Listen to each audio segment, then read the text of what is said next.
We're live! Whoa. Hello, everyone. We're Mountain Creeper. This is Legends of Evantris, Rude RPG. I don't believe it. Going in. Coming in. Coming in. What is wrong? Coming in. So, hello, we are Legends of Abby. Evantris. We're playing Root RPG, but we are in the world of the Dimwood, a forest that is being fought, that is populated by woodland creatures, and two factions are fighting for control. Primarily, the Marquisate cat, ruled by predominantly cats, and then the Eerie dynasties, which is ruled by predominantly birds of prey. And we are vagabonds, our party of woodland critters that are out for their own fortunes, safety, goals, and who knows what. So why don't we just do another quick around the horn, just a brief introduction of our characters. I'll go first. Oh, wow. The name's Booker, and I'm a raccoon vagrant, and I'm my official class title is the Hustler. I'm a con man. I'm looking to carve a little space out for me in this tumultuous time in the Dimwood and separate fools from their hard-earned money, because Booker deserves it more. My name is Grimley. I'm a dog armador, and my goal is to help the innocent woodland people that maybe get rehired by those cool cats who were my previous masters. Sorry. Ooh, I'm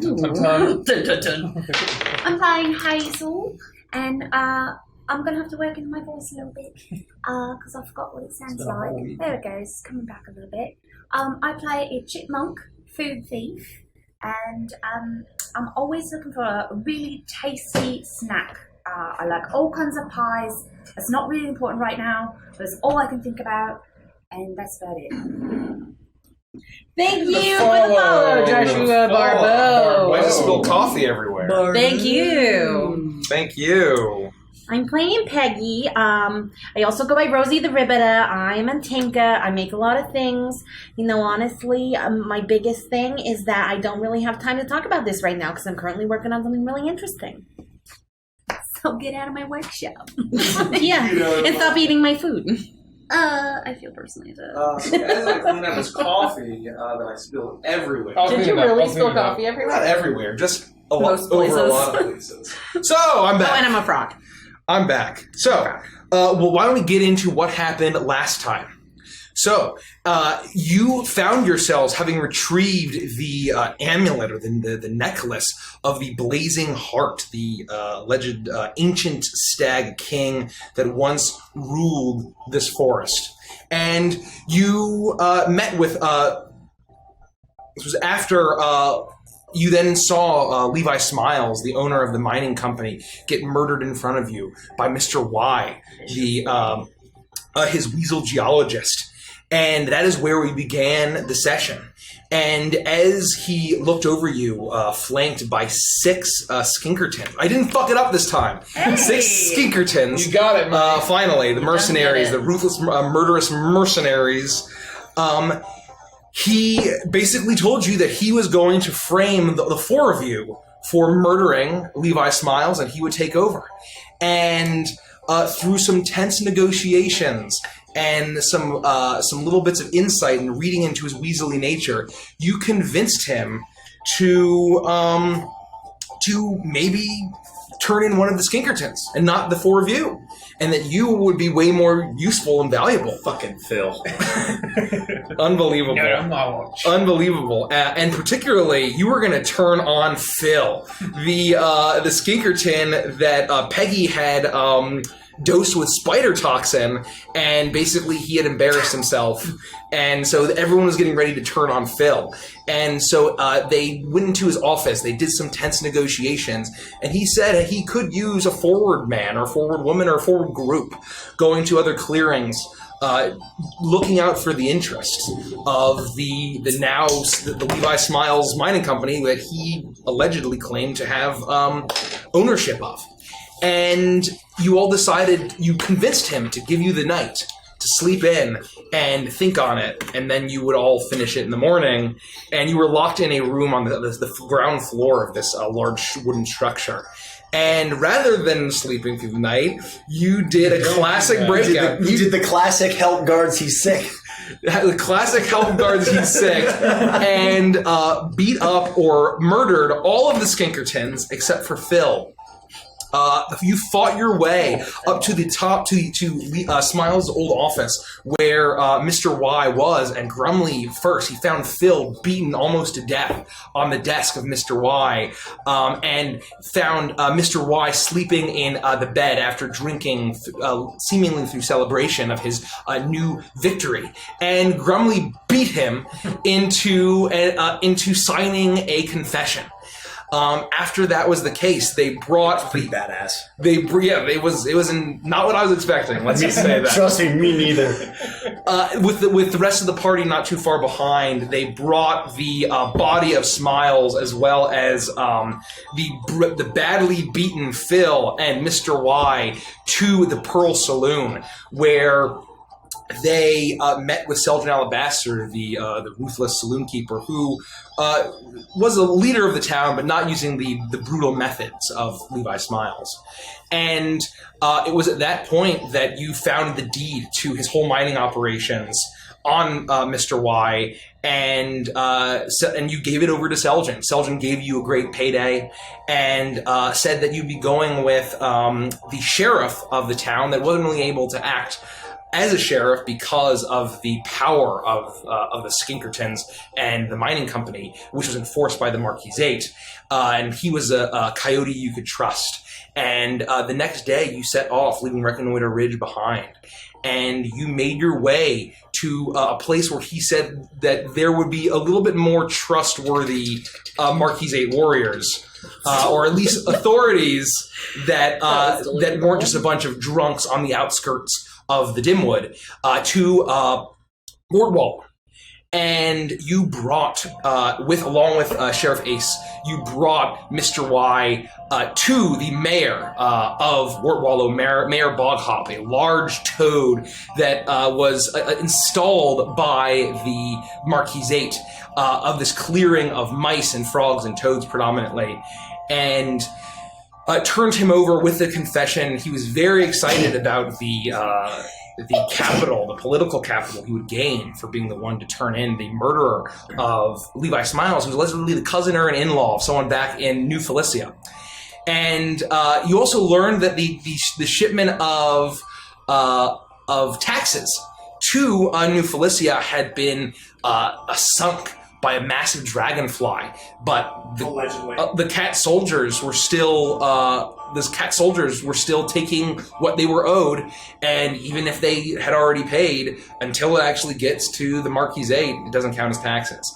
So nervously, he told you about where it all went down, and you said that you would go out and try to investigate it and hopefully get the taxes back. And then you saw that someone called the Cat o' Nine Tails was roughing up the poor mice and frog and toad villagers for everything that they were worth, collecting an absurd number of taxes and items and goods.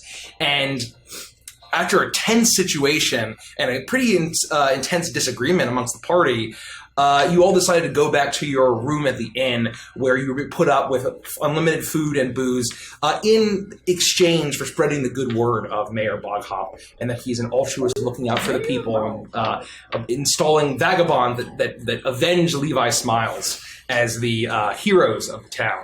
And then, as you were all settling in to go to bed, Hazel had gone out to probably try to steal some shit. Booker was drinking, and Grumly was trying to sleep.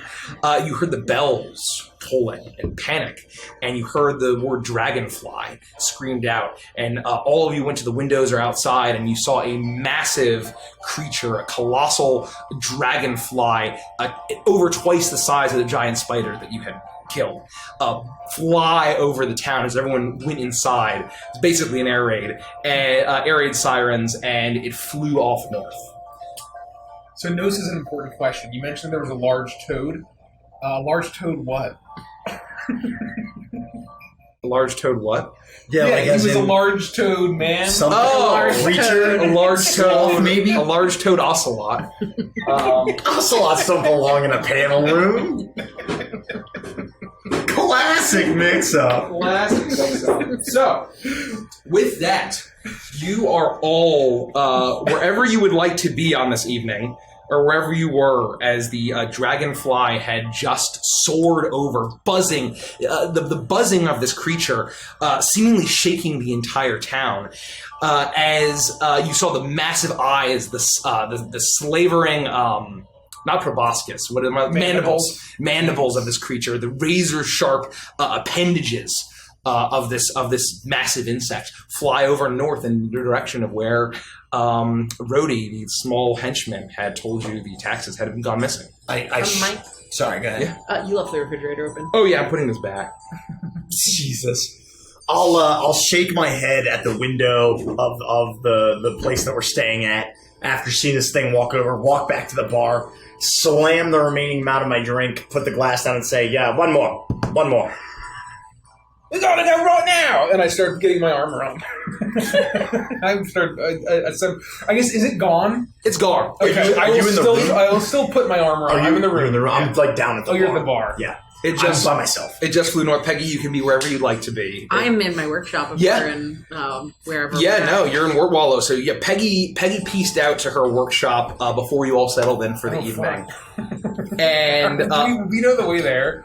We'd been there. You've been there a couple of times. We'd been there, according to Mike, a while ago, so it was enough for me to fulfill my wanderlust or whatever. But you know where it is. You guys know where it is. You've been traveling with Peggy. Can I swim? I thought it was like secluded, right? Is it like? Well, is that a ferry I take a little lily pad that I right. craft. You can get there. I'm saying, but like for the rest of us, like you can get there. You just have to figure out how to do it. It's on a lily pad in the middle of the lake. It's not easy to get to. Is the lake. point, right? Okay. Yeah. So, like, you know that you have just gotten ferries in and out, and obviously Peggy doesn't need that because she can swim very well.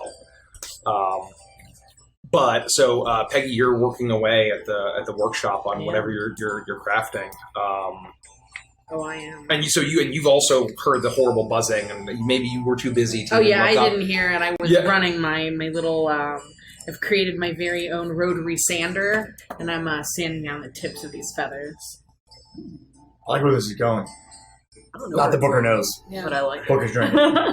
So you're in the room? So, yeah, once I get my armor on, I'm going to stomp downstairs. Are you still out? Past the bar. Yeah, I'm sitting on this fountain going, oh, it seems bad.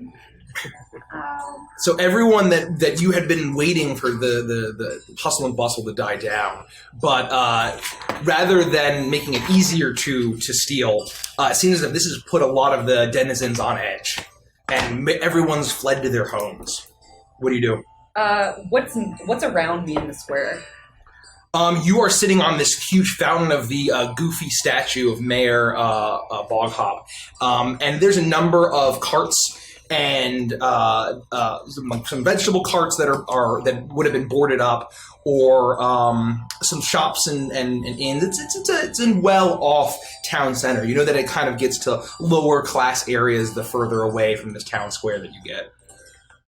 And do I see... Oh, it's a dragonfly. Do I see it? It's like buzzed past. Has it come back yet? Or do I see it? Oh, no. It just flew over the city, or flew over the town, the clearing, and just kept going north. And everybody's like fled and everyone has fled to their homes. And as the quiet returns to the town, you kind of hear shutters opening and windows sliding open as the creatures holding candles and lanterns are looking cowering.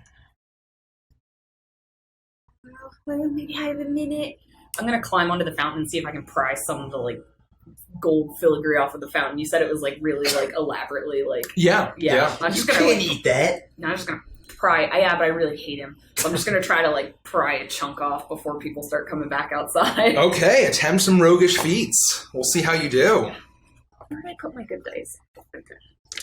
I tested all of them before the session.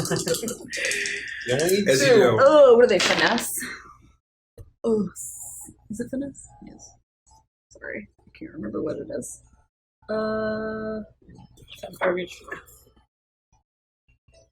Roll with finesse. Okay. So that is a 10. 10. Okay. So, you pick. So you I'm need gonna to leave pick one of the evidence latter of my two. roguery behind. What is it? So you're going to leave some evidence. Yeah. So where you see this large statue, and forward facing, he's holding up both of his hands. There's actually some large, gaudy rings almost built onto this thing. But there's also his butt is pushed out as well as he's looking. He's like trying to look like an Adonis.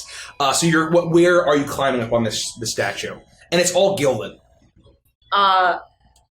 I don't know, does he have toes? I just want to take something stupid. Yeah, so you just to deface this property more so. You lean forward and you start. You easily are able to take your blade and shave off a few sheets of gold. We'll give that one box of toad toe. Okay. Yeah. Of toad toe gold.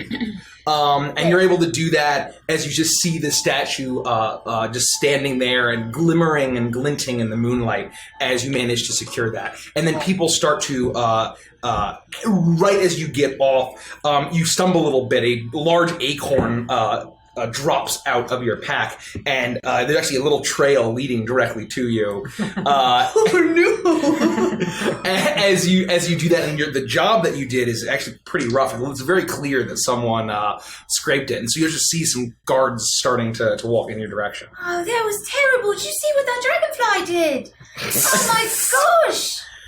We should really do something about that. It's terrible. The guards aren't even paying attention to you. They're just looking up, and they're like, yeah.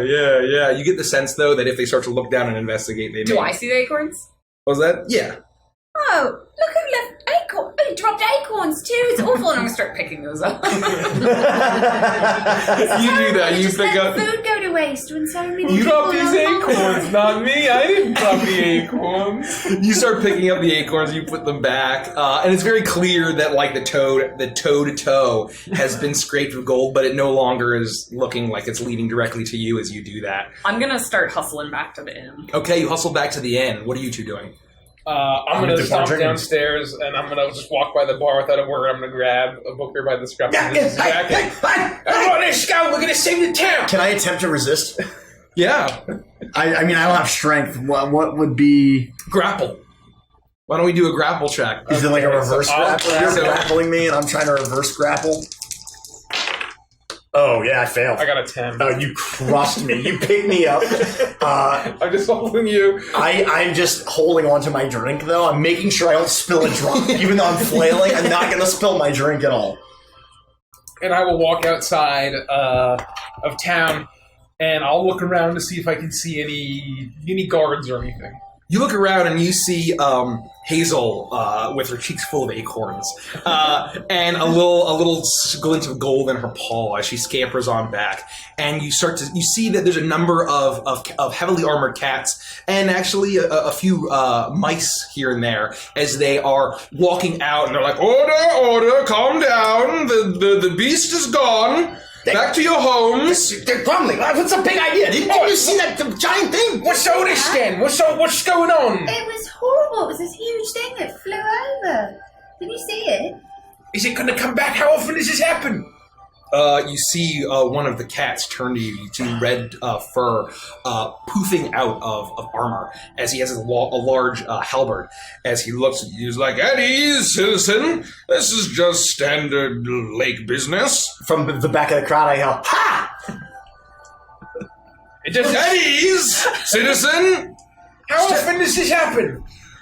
Well, you have to be careful of giant dragonflies and giant lampreys and giant beetles and all the other horrible monsters of the lake and the river and the forest. You don't say!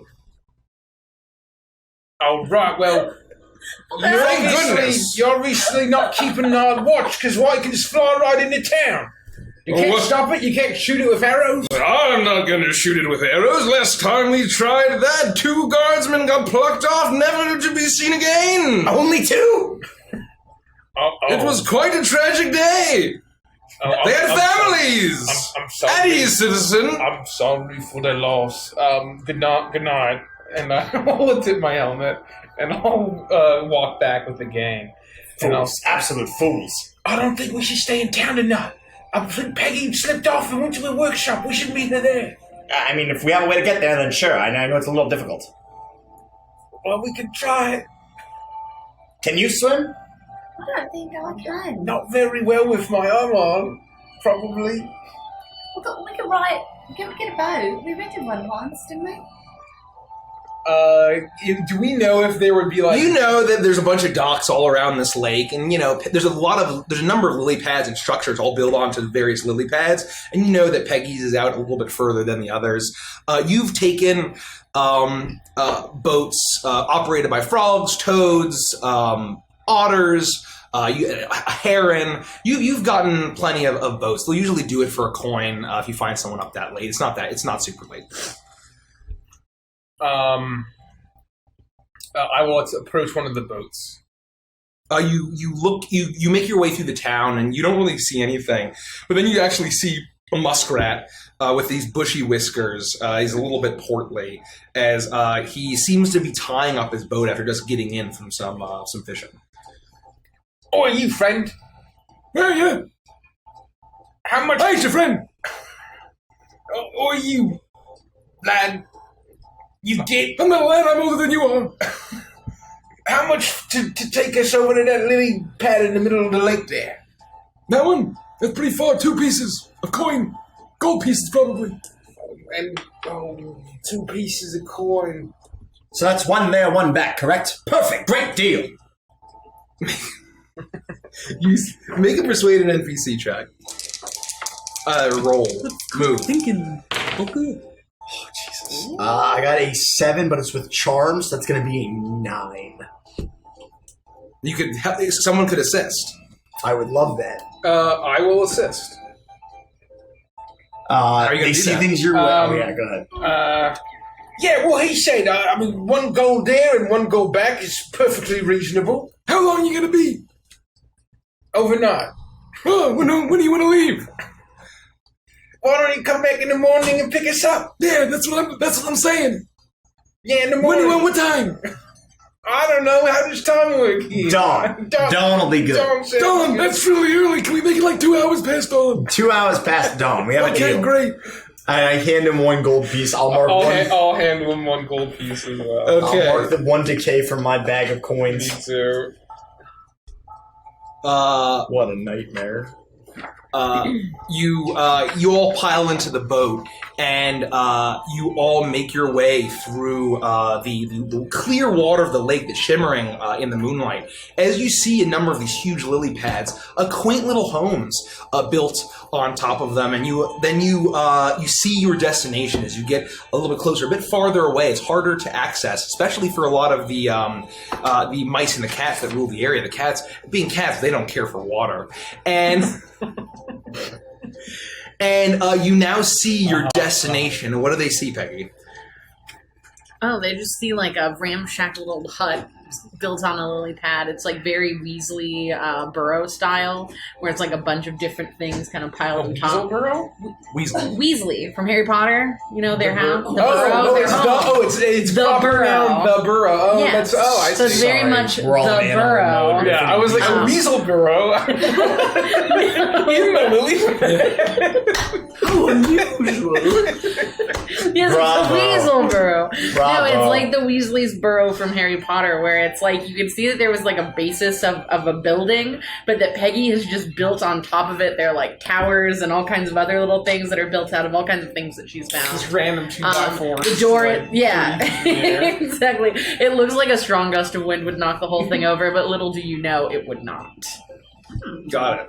And you're working hard away. Yeah, So, my door's locked. You approach this ramshackle workshop, and it almost like That's with a rude way to with say the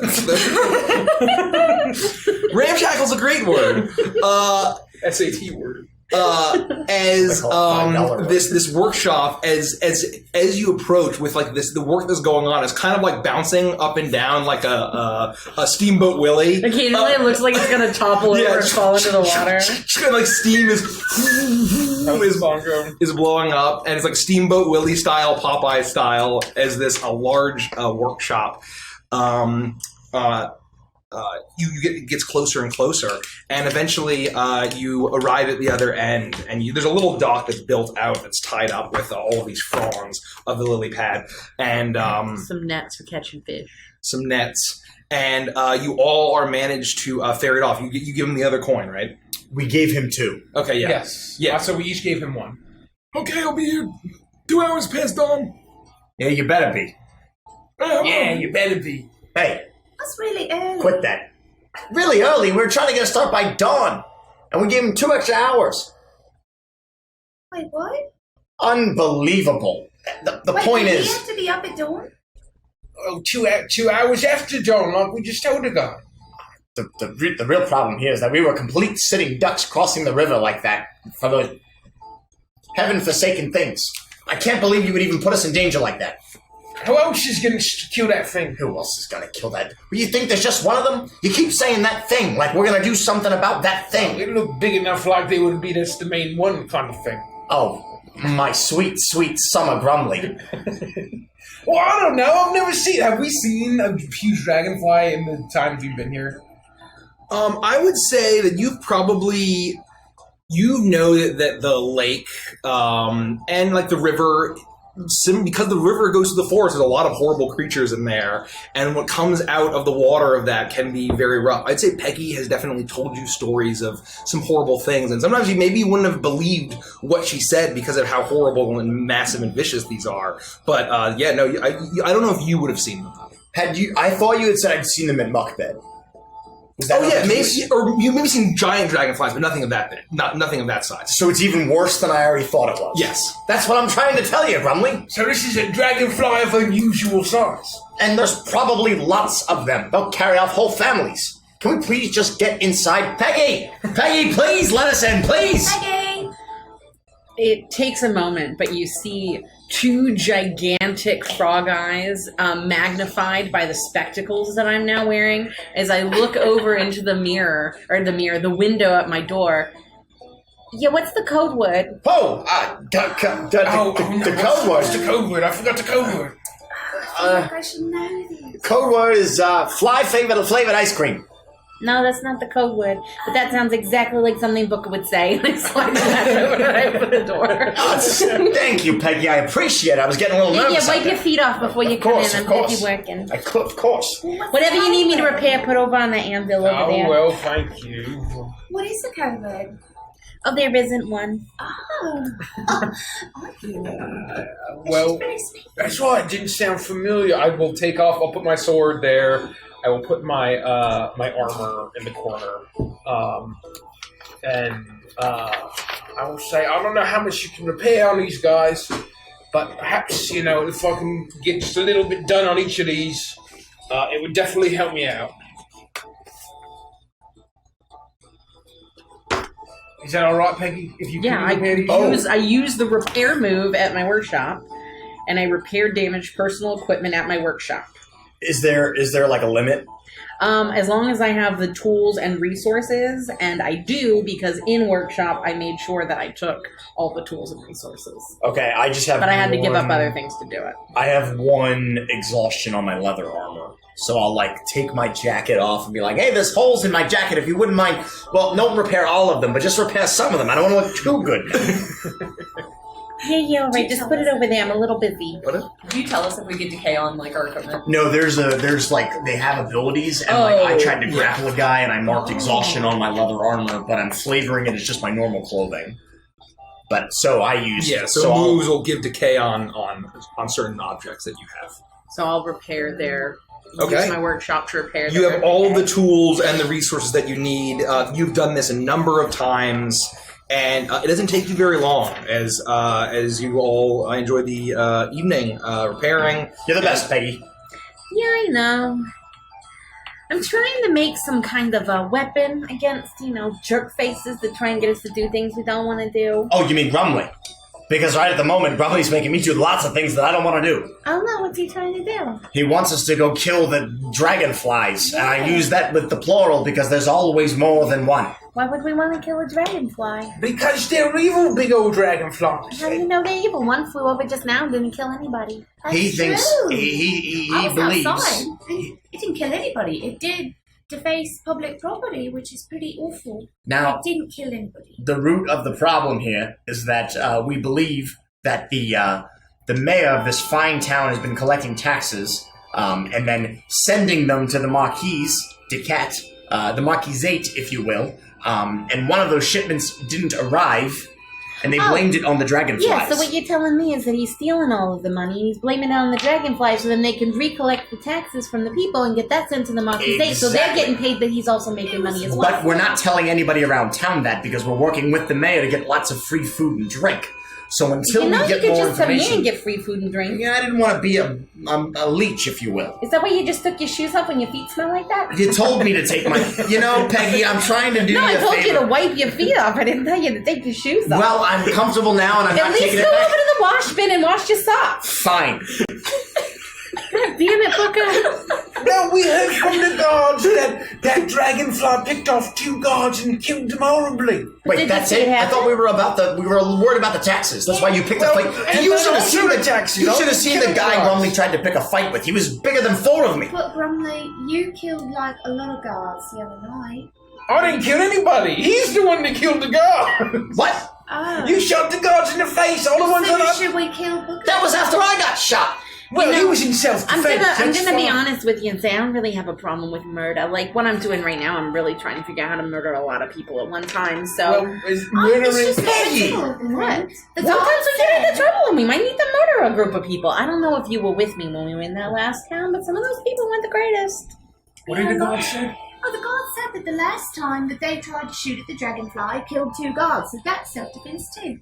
Well, all I'm saying is that when No, you... I said hot, and that means we're done. Oh, is that how it works? I don't know, but I heard Peggy say it once. Oh. Did it work? All the way. We gotta get those taxes. We gotta get all that coin back. Okay, well if we're gonna do that, we probably should go to the mayor's house and look through it and steal all the taxes back that he's taken from all the people. No, we were told that the dragonfly took it all. Oh, you know what? I have something I want to tell you. What? You're green. I'm not green.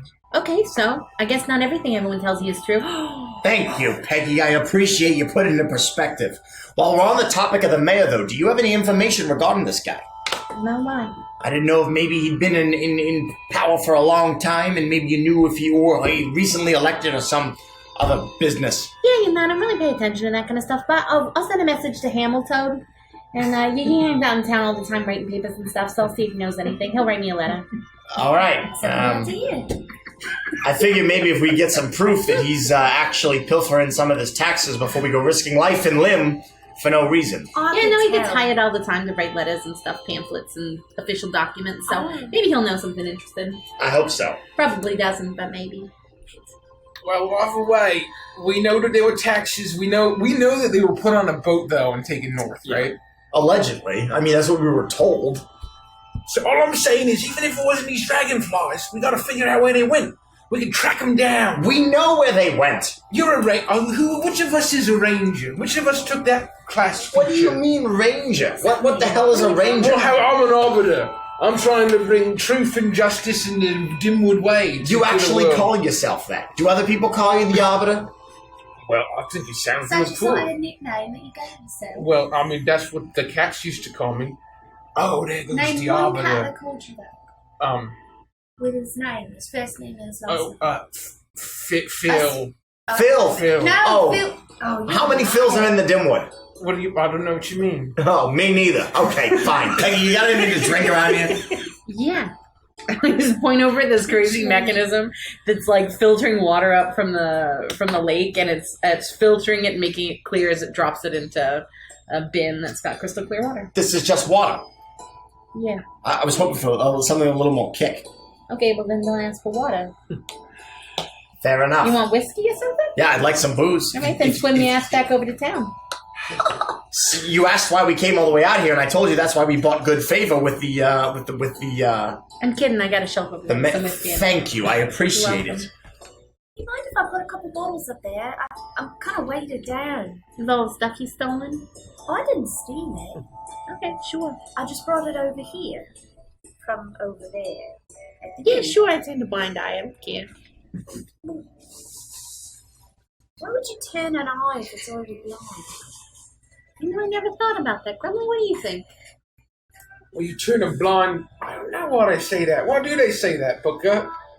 Why do they say turn a blind eye? It means to stop looking at something. It means to pretend like you're not seeing it. But if your eye's already blind, why do you got to turn it? Yeah. Why, Booker? You got me there. Booker? I don't want that answer. Yeah, why? But why, Booker? Why, Booker? I hate all of you. I'd like to sit here and drink my booze in peace. What did you just go? You know what? I'm gonna send a letter to my sister Fliza, and I'm gonna see what she thinks.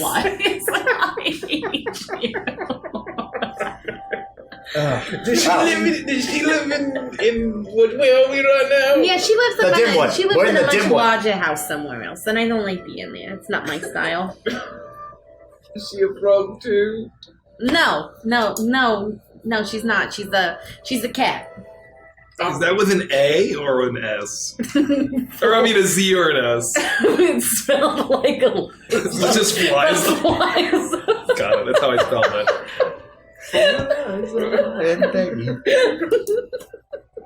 That's fucking Great.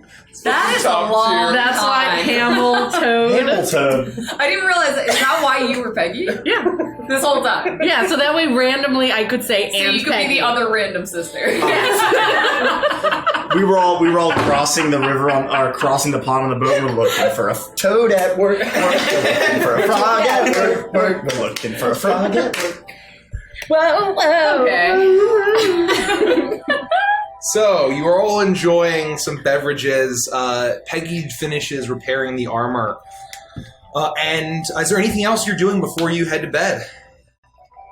I'm just gonna scowl at Grumly for the next 12 hours. So what are we going to do in the morning then? What are we gonna do? We're gonna march onto our deaths. I don't know why we're chasing after taxes that clearly don't exist, only to find horrible beasts and creatures that are gonna swallow us Maybe whole. we'll just find the Texas. We're gonna track down. Do you where they honestly took to go? You honestly believe? So you think that the mayor just rounded up the taxes and moved it out somewhere and is stashing it not here in the city? Maybe it's got like a little hut, like a frog hut. What a hut? Do frogs live in huts normally? A mud hut? You know, that's a little offensive. Is it? You we live I'm on lily sorry. pads. I just didn't know. Well, you just presume that all frogs live in mud huts? You know, it really depends on the frog. You know, some are tree frogs, so they live in trees. Some are water frogs, so we live on lily pads in the What's water. the big ugly mayor? What kind of frog is he? Oh, he's a toad. Yeah, he's just like my friend Hamill. Oh, I'm sorry, I didn't know that. Yeah, I they're haven't not. met your friend Hamilton. Yeah, you probably won't. It's fine. Pretty handsome. Also, then what do toads live in? Maybe a mud hut? Is that offensive? I think whatever we do, once that guy comes to pick us up, we're going to have him go all around the lake or the river, and we're going to look for any signs of ne'er-do-wells. I don't think we ought to bring that guy with us. Why I know we not? already paid him coin, but we should probably... Wait, we only paid the boat guy coin to take us back to the mainland or off the pond. We haven't paid anybody else any coin. Hey, Well, no. could you build a boat? Did we? Well, I think Not we by the can morning. convince the guy What if we all to help? take us to Not by the morning. elsewhere before A we go boat's back like a big to town. thing. That's fine. A destination's a destination. Yeah, we already paid the guy. He's got to take us somewhere. We need a return journey. That's a good idea, though. Is if you had a feature to like do a long-term project, making a boat sounds like a great idea. Can your lily pad move? Yeah, I don't see why not. I just don't have a way to make it move. What if we built like a You mean like a rudder? yeah, Yeah, but we don't have any of the supplies for Or that. like a propeller. or like one of those like hamster wheels where you run and then it scoops the water. Do you and want to be moves the you? one that runs in it? Well, I'm a chipmunk, so not a hamster. Well, That's you know, offensive. not all frogs live in mud huts. But toads maybe do. You know, I'm telling him when you said that. I'm sorry. This is not good.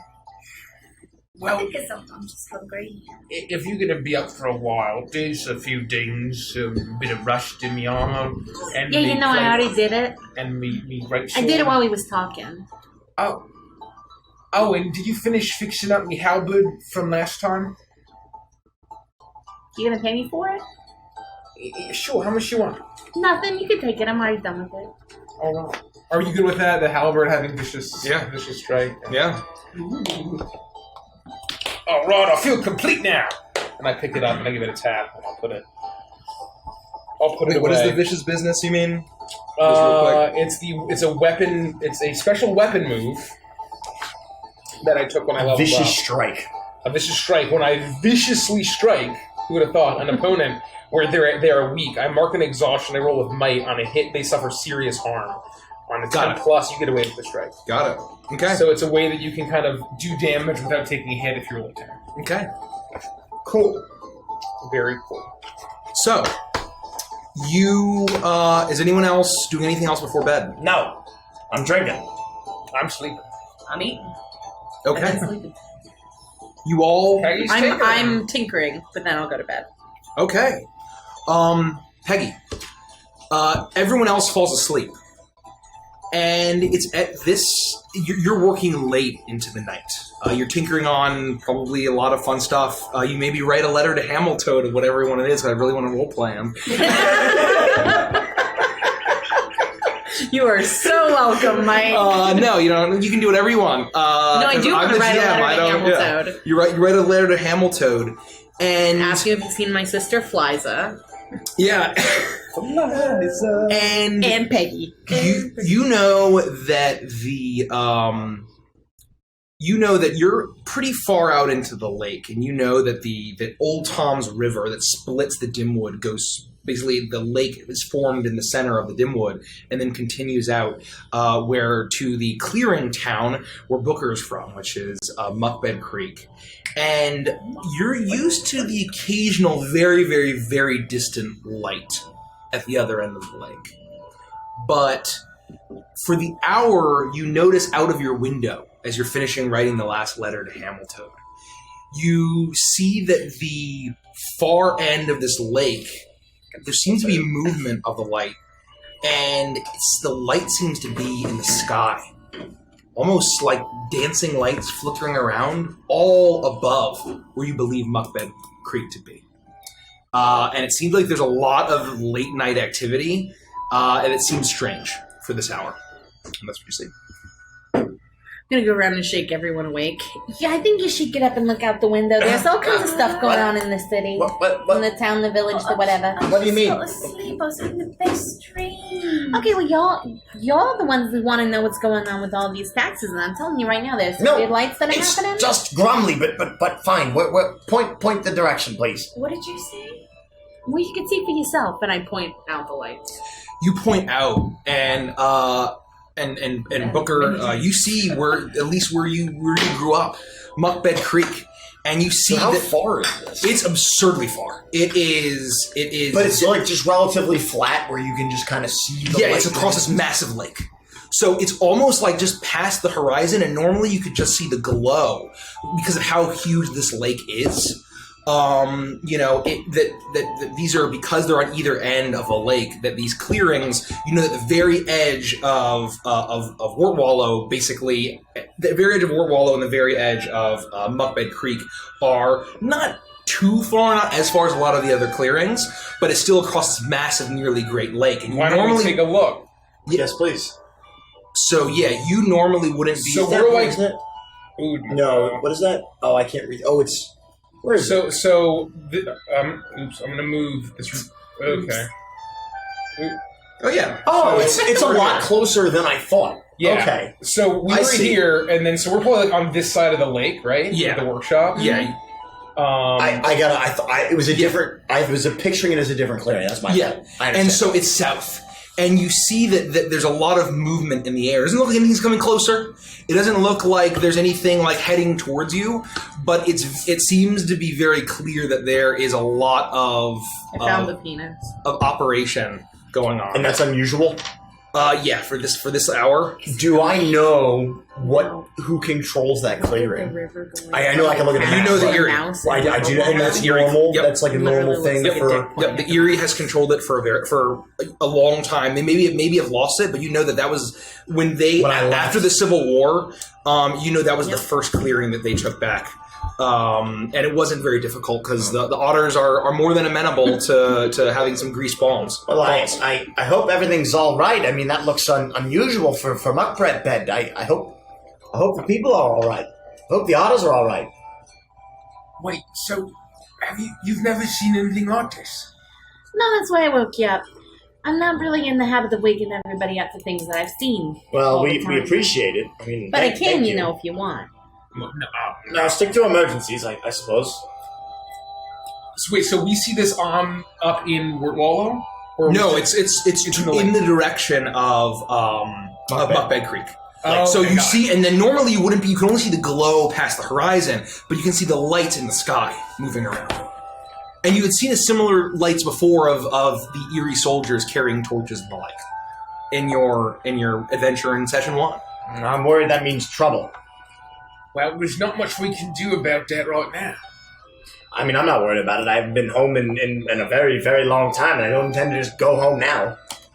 Well, what about like your family and stuff? What family? You have a family? I mean, I did at one point in time. They might still be alive somewhere, but No, I don't really have family. I mean, you guys are my family. We're vagabonds. That's what we do. We travel. We see the world. We sate our wanderlust. He's a wandering vagrant. Yeah. You keep throwing around these terms. I don't know where you're pulling them from. My name is Booker. Well, yeah, you're Booker, but you're all shabby and you're always trying to pull a con. That's textbook vagrant. I'm a person. I exist. I do things, and you're You just know, trying to really slap a could label use on with me. putting some patches on your pants. Sometimes when you bend over, I can see more than I want to. Why didn't you tell me sooner? You know, because I didn't really think about it as being a problem. But now that Grumley puts it that way, yeah, he's right. You got time to do a quick patch job? Yeah, but could you put another pair on first? Do you have a towel? Yeah, over in the washroom. All right, and I take my pants off, I throw them to the I strut over to where the towel is, completely naked. I'm really sad. There we go. Your I raccoon rustle that's around in shaking my about. pouch, and I get a needle and some thread, and I match up his Thank you, Peggy. I crotch of his appreciate it. pants. You know, Okay. I have a family. You do? Oh, you mentioned your brothers and sisters. Yeah, I just kind of thought you guys didn't maybe like yours or something, but I thought you still had one. Well, I mean, I'm relatively indifferent. I mean, they were good to me while I was there, but things happen and people move on. There's things and people to see all across the world. The Dimwood is a very large place, and I have to see all of it. But wouldn't it be nice if you saw all of it and then you went home and told your family? Wouldn't it even be nicer if I made a new home with lots of riches by myself? Or with you guys, I suppose. Why do you sounds think that we pretty didn't nice. like a family? I don't think Grumley's done anything that makes you think he didn't like his family. Yeah, my family's very far from me. But you got, see, that's what I'm saying. I thought you all had like family you were missing, and you do. And you are just kind of different, I guess. I haven't been home in years. Mine are just down the road. Angelic Croak, Fliza, you know, we're all there. Is it worth stopping in and seeing them? Yeah, why have you introduced us? Why are you looking at me? Because you look at me like, Nikki, like what?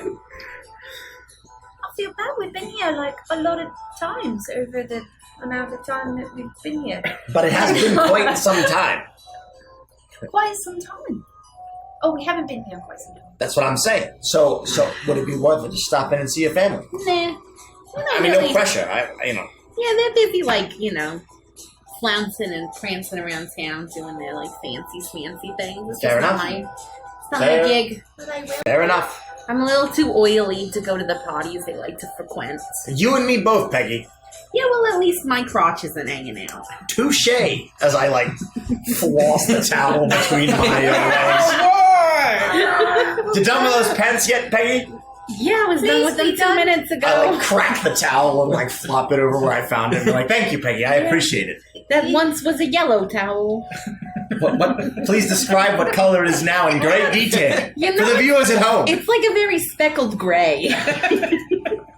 Well, it's probably just a lot of raccoon hair. Thanks for the pants. And I put my pants back on.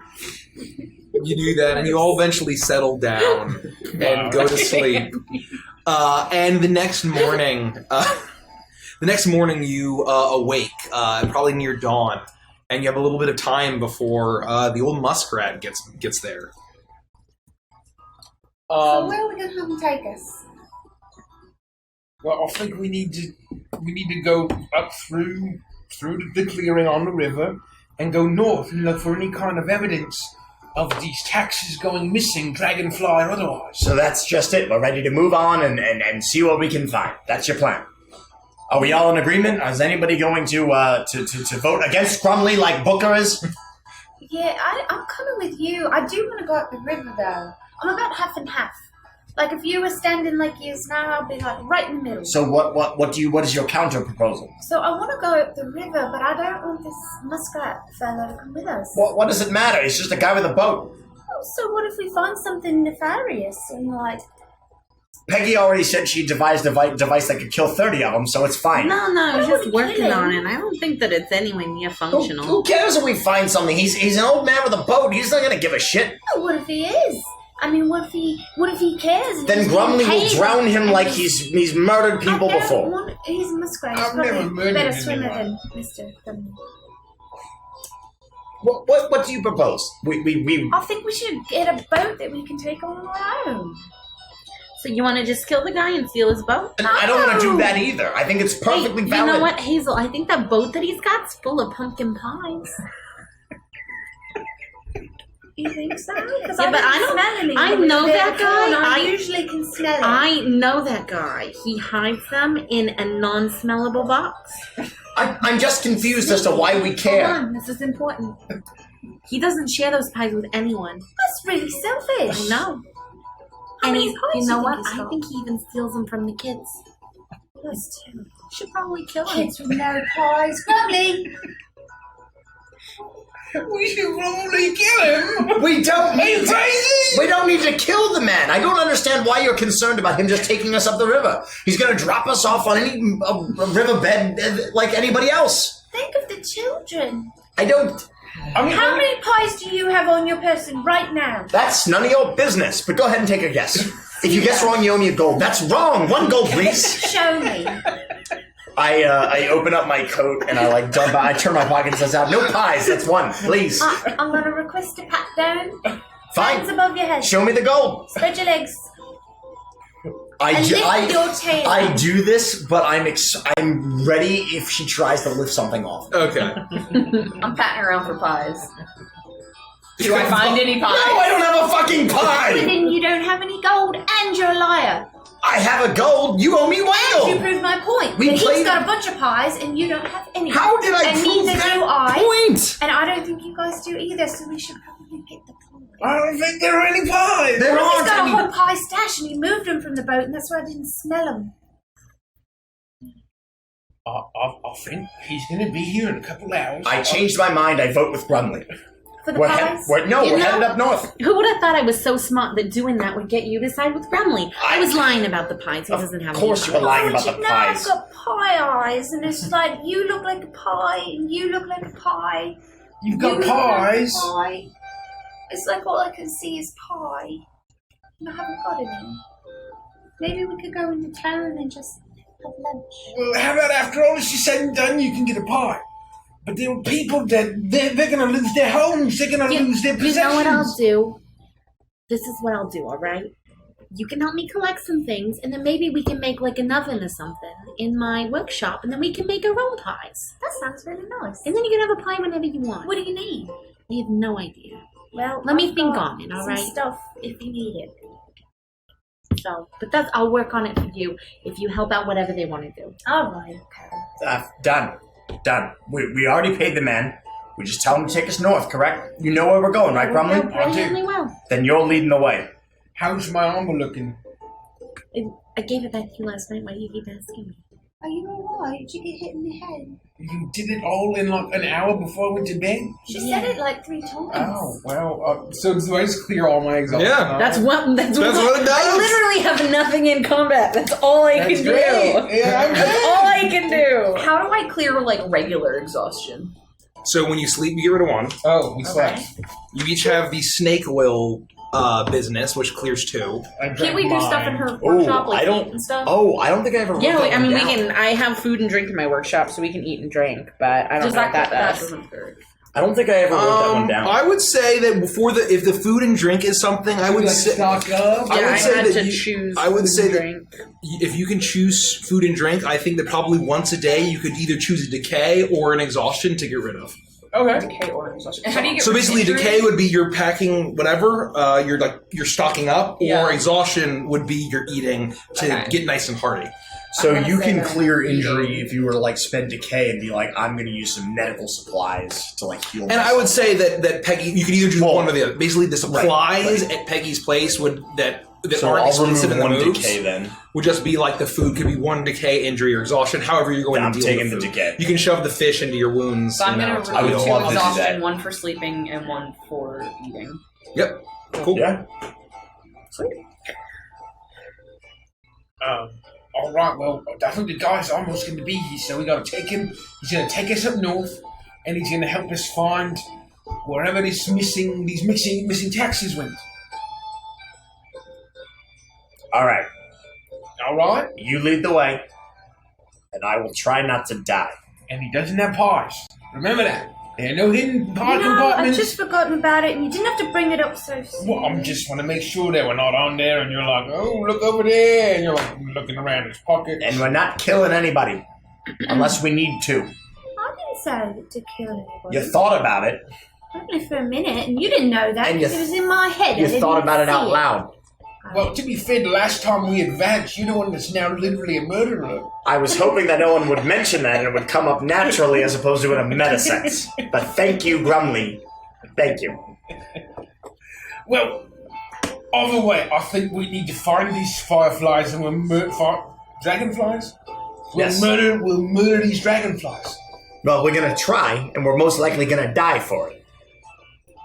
I don't think you realize what we're up against. I've been trying to tell you this now, Grumley, for roughly about, I don't know, the last, almost a full day, right? You don't understand what we're up against. Well, I guess we won't know what we're up against until we get there and take a look. Or until, we saw it fly overhead, but regardless, it doesn't matter. I'll just You're just get the being boat really and die. pessimistic. Yeah. I mean, maybe Yeah. what we're up against is just a big pile of Texas and gold that is waiting for us to That's come right. rescue it. I from- wish. I from can a only muddy hope. I can only riverbank. hope. Yes, that's what I pray for. I pray that you are right, Hazel. I pray. You pray a lot? No, just in this instance when I'm pretty sure I'm gonna die. All right. I'll wave the guy down. It's not much longer until Thank God. it's not much longer until the old muskrat shows up. You hear the creaking of his boat as it's big enough to fit the lot of you. As he arrives and he says, Hey, okay. And as promised, 2 hours past dawn. Great. You got your payment. Now take us where the pug is telling you to take us.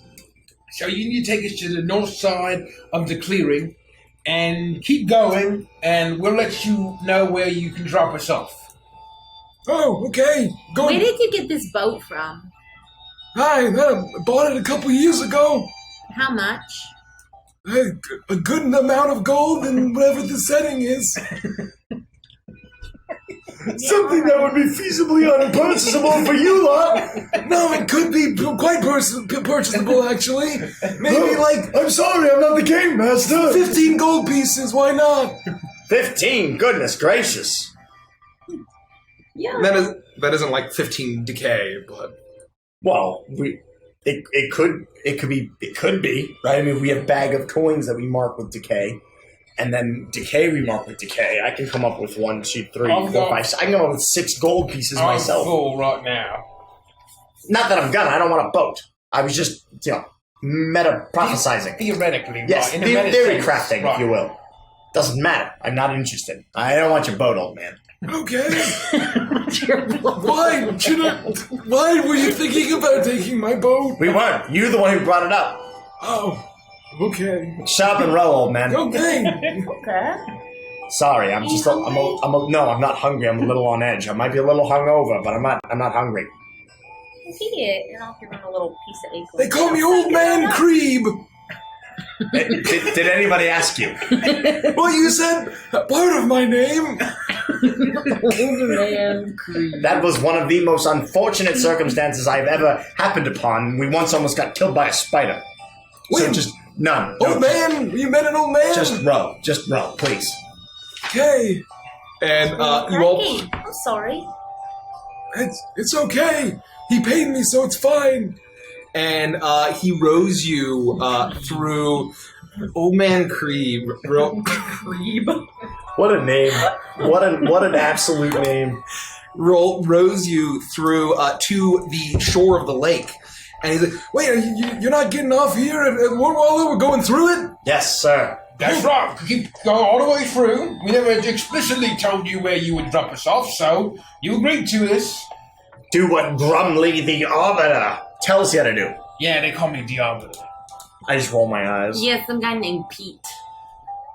Pete, okay, well, I guess I should have looked at the fine print. I love that Mikey cracks you up so much. And he... It's literally all the time. I know. They cannot be in a room together. I know. He continues to row north as you make your way through the town, and on either side of Old Tom's River, there's a lot of docks. There's a number of fishermen. There's people making their way up and down the river. There's some barges of shipment, and as you get close to the town, you see that the townsfolk are a little on edge. And you go beneath a bridge and you hear the loud marching footsteps of soldiers. As you make your way to the other side of the bridge, you see a number of spears and pikes, tall longbows, as a regiment of Marquisate soldiers walk over it. And everyone... all of the denizens seem to be very on edge. And as you make your way in the bend around that encircles almost the town square, you see that same large bloated statue. And Hazel, you can see that little bit on the toe that scraped off of the gilded statue as you see...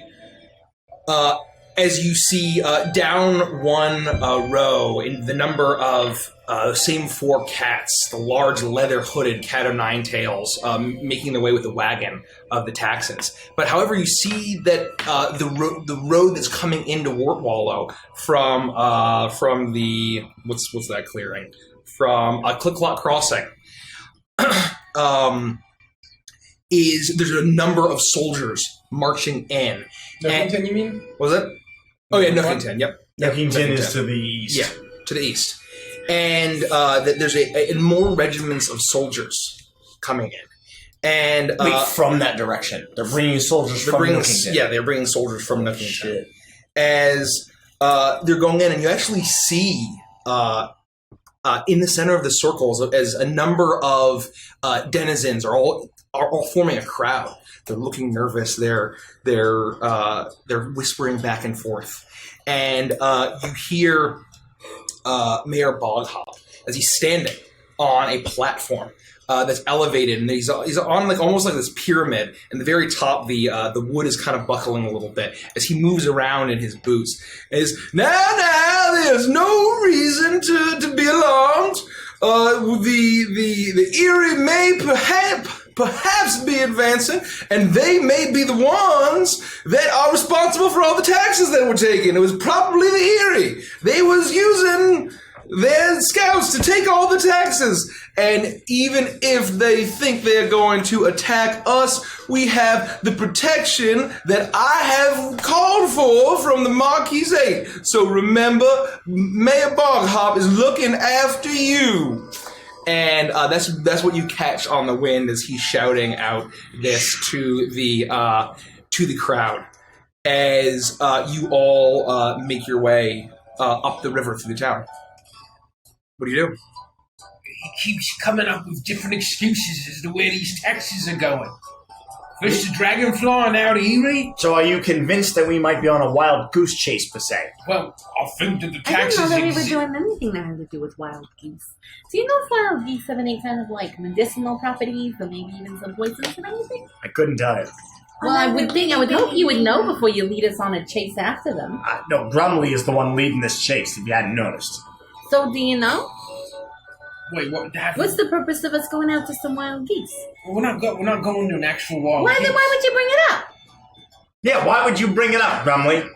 Did I bring it up? I think Booker brought it up. Yeah, why would you bring It's it up? one of those Booker? crazy idioms you always say. Absolutely not. I don't even know what you're talking No, about. I think you're right. I think he did bring it up. Don't bring up wild geese if you're not going to follow through. Bookie's always like, it's a turn of phrase, Peggy. It's a turn of phrase, Booker. Grumbly. It's a turn of phrase. It's just a turn of phrase, You Grumbly. idiom. He's always calling me an idiom. That's really not nice at all. It's not nice at all. You're not an idiom, bro. An idiom is just another word for a turn of phrase. It's not an offensive phrase. It's not an offensive thing. It's another word for a turn of phrase. I'm just an saying, idiom. don't bring up wild geese if you don't intend to dole them out. Come on, Grumbly, please. Oh, Haven't you learned by now? Well, I guess I won't bring up wild geese again. Anyways, I think we all learned a valuable lesson together. that's very true. Yeah, because poor Hazel here, you know, she could make a meat pie out of some wild geese. Oh, I don't like to do the prepping and the cooking. Yeah, I don't but want that's to see what I- how that's the what I need sausage the is geese made. for. I just want it delivered to me in a pot. What are we doing? I knew a cobbler once who was a wild goose. Don't say the word gobbler I around love it. cobbler. Oh, no. What have I done? I don't know why you did that. She's not going to stop talking about cobblers for at least the next 4 hours. I don't like the shoe kind of cobbler. Peach cobbler. Leather cobbler. Never had that. Wood cobbler. I wouldn't write it off completely. I'll put it in my journal. Don't eat leather. We're talking about shoemakers here. We're just trying to set you straight Why would here. you eat a shoe? No, you wouldn't eat it. Grumbly, how far until we get to where we think we All gotta right, go? old man Creed. Go all the way through the clearing until we see something suspicious. So just for the record, if we're convinced, you literally just heard the mayor saying that the taxes have now gone somewhere else. What do you think we're gonna find when we get where we're going? Well, I think we're either going to find a hideout where the mayor's stashing it himself. No, I think we're gonna. All We're right. going to find some evil troops No, that I've got stole a it. question for you there. What? Why would the mayor send us in the direction of where the hideout is that he's stashing stuff? If he wanted us to go after a dragonfly that's stealing all the taxes, but there's not actually a dragonfly, don't you think he's going to lead us in the complete opposite direction? I think that Peggy is onto something. Well, it's all we have to go on, so we're going to look until we find something. We're going to follow every lead, and if it leads nowhere, then, oh well, I guess we was wrong. You didn't bring any of that booze from your workshop with you, did you? Is there a reason we let him tell us where we're going? Because I try to argue and I get nowhere. And then if I get frustrated, he just picks me up and I kick and I kick and I kick until we go in somewhere anyway. By the way, did you send a letter to Hamel? Mhm. What does it say? Hamel Toad? Yeah, Hamel. Say the full name, Mikey. Yeah. Hamel Toad. Hamel Thank you. Toad. Hamel the Toad. It basically said what you said. It was, have you seen my sister Fliza? It's been a long time. A long time, Za. My sister, Angela Croak, never writes to me, but I know that you're great pen pals, so please send her my best. Do you know anything about the mayor? Is he doing anything strange? Make sure you keep this under wraps and try and get some rest. Stop writing like you're running out of time. Peggy. Okay. And so are you going to just drop it off at the post as you pass by, maybe a postman? You see a postman walk in, a long-necked goose. You remember the old postman Weil. As he walks over, he goes, "Oh, hey, Peggy, I'll take your letter," and he stuffs it in his bag. And another love letter to Hamel. That would imply love. Oh, you! And he stuffs it in his bag, and he flaps off. He does And that every time. I don't know what he's talking about. What an interesting fella. And he flies off with the letter, and you coast north. You continue to row. And as you get further and further away from the clearing, you see all of the many of the denizens are terrified, as if they weren't afraid enough of the cat o' nine tails and having to come up with another year's worth of taxes. It seems now there's unrest, as if the Erie might be mobilizing, and you see a number of. Is this Nickelback? Oh, no. Yes.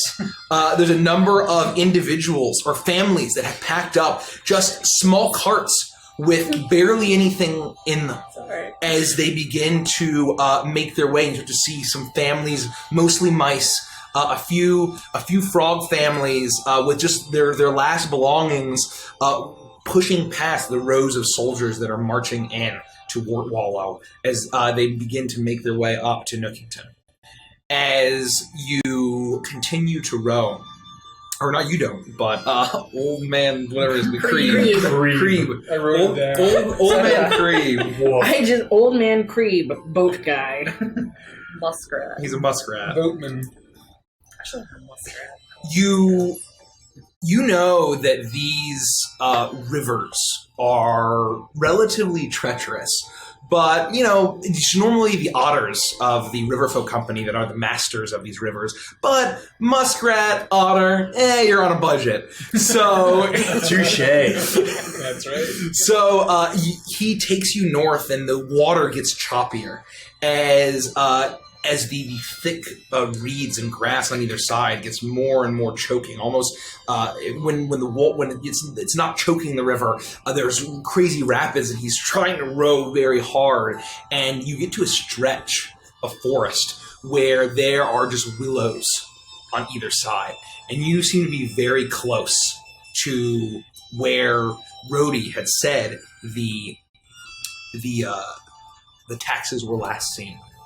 And in to turn around a bend in the river going north, the low willow trees, the hanging leaves and fronds start to shake as you hear a low buzz that gets louder and louder as it's almost seemingly coming right along the bend on a stretch of water as the river expands. What do you do? I don't like that. Tell him to pull over here, Grumley, right? That was the whole plan, right? Maybe we can go through the leaves and hide for a minute till it goes away. Why don't you bring the boat over to the shore there, mate? Can we see the shoreline, or is it through the willows? So you see that there's the river starts to once again widen as there are willows on either side, and you can see the shoreline, but around the bend, off past on one side of the shore of this river, you hear the buzzing as you just see the leaves start to shake. We should definitely pull over and take refuge, like Hazel suggested, before we get too close to that buzzing. All right, yes. You can just drop us off here and go back on your way. Drop us off? How are we going to get back? Yeah, we'll figure it out, right? Unless you got another gold piece to let the man wait around to get eaten by dragonflies. No, it's far too dangerous. We'll find our way back. We'll stomp through the marsh if we have to. Well, that does sound dangerous, and old man Creeb ain't looking to be eaten. As he starts rowing away after he drops you off on the shore. Fantastic. You make your way onto the shore, and your feet sink into the thick mud as you make your way up to the bank, and there's a huge log on the side, and you peer over, and you see that there is a large opening of the river, almost forms like another kind of mini lake, but of the river getting split by these huge rocks and these rapids, and you see up ahead that there seems to be a scattering of wood and scraps of metal here and there. You see some glinting off in the sand and the mud of this riverbed. But as the once again the buzzing gets louder and louder, almost shakes the ground, you see that directly ahead of you, you see a bit of flapping chitinous wing. As you see what is probably the massive monstrous dragonfly is resting on the edge of the water, just the wing flapping and disturbing the willows. But we do see that wreckage. Yeah, you do see some kind of wreckage. Oh my acorns, is it possible that the mayor was telling the truth? It looks just like it. It's all glinting and shiny. How far away is it from us? It's probably a couple 100 feet up as you're looking over this log. If I had bet every ounce of wealth I ever made, I guess I might have been wrong. I hate to admit it, but I was What if it's hurt and it was shot out of the sky and it landed on all that stuff and broke it because people were trying to kill it because they thought it was doing this thing that it wasn't actually doing because the mayor's actually doing horrible stuff. And it's laying over there and its wings in the water because, dragonflies aren't going to put their wings in the water because then they can't fly. They got to wait for it to dry before they can get up into the air. So that doesn't leave them much room for escape. And I'm just spitballing here, so I don't really know. But I'm concerned. And I don't think that this is a good thing, is all I'm going to say. What if it's not hurt and then we get close to say, hey, are you hurt? And then it eats us? Yeah, well, then we would be dead. Very much, well, then I very guess it dead. would pull a Hazel. I wouldn't eat you guys. You're friends, not food. I think it's just a beastie. Just a beastie. Why don't I'll distract it while you guys go check it out. Why don't we just sneak around it? So what I'm concerned about is that the wreckage that we see there isn't very substantial. So even if the mayor was telling the truth, I'm not sure there's much to salvage. We might be able to salvage some of it, but not to save the innocents, Well, let so me to take speak. a look. Do I see any like places where anything was like dragged away from that pile, or like does it look like it was just smashed there? So all you see are bits of wood and scraps of metal. You get the sense that some of it has drifted down from up through the willow trees. As you get ahead, so you're not like looking at the remnants of like a large cart. You see pieces, but it looks like whatever it's Right, it's very causing much this. not a salvageable thing. At right? least from what you can it just see, looks like wreckage. as you start to see once again, you see the buzzing of wings and it's very difficult to see through the darkness of the overhang of the canopy, and then you see occasional flash of this bluish green armor and the flick of a large spiked tail as it flaps around, a little bit of dark blue and green with some shades of orange and pink as the wings continue to move but the nothing takes off into the sky. Well, why don't we go sneak on over there and collect what's there? If the operative word is sneak and you can actually do that and remain hidden, then maybe. Well, are you to distract the thing, or I'll sneak over there? You choose. If you distract the thing, you die. If you sneak over and you make noise, we all die. Peggy, do you think that you could talk to a dragonfly? No, I don't think so. Does it speak frog? I don't know. I don't think it speaks at all. It's a big foul beastie. So are you, but you talk. Wow, that was pretty savage. I understand that was a joke. As the youth would say, you got nay-nayed. I don't know what that means. What's that dance? But it doesn't matter, let's move on. Yeah. Gotta do it. So what are you guys doing? I'm gonna be honest here. Paddin, lily paddin. Pen. I'm not willing to take the lead on this one because I don't want to risk life and limb for what may or may not be I'll look anything. over there and try and talk to it. I would not advise that. Well, I can jump out of there, hopefully, before anything happens. I don't think this is a talking situation. And the thing is, it can't swim, so if I go over there and I just leap into the water and then I swim away, Then stay close to the shore. And you all right? make an opening, and I'll come in with more halberd. Oh, dear I'll let Lord. you know. Oh, heavens. So here, this is what we'll do. We'll have code words. I'm going to go over there. All If right. it's in trouble and it needs help, I'm going to say... No, that wouldn't be good because you'd think it's the wrong thing. I'm going to say dragon down. Dragon down. All right, okay, And here's then, the plan. no, you're going to shut up and All let right. me do this. And then if I get over there and it's a bad guy and I need help, I'm just going to yell help. And then I'm going to jump into the water, and you probably shouldn't come to try and help me because then you'll just die. All right, okay, so you're going to do all your tinkery stuff. All right, I will stand by and get ready to fell the foul beast. You go sneak over there, and you're going to steal all the taxes back. No, And then, I Booker, don't you think that that's sell it taxes. some soap or something. No, that's not what we're gonna do.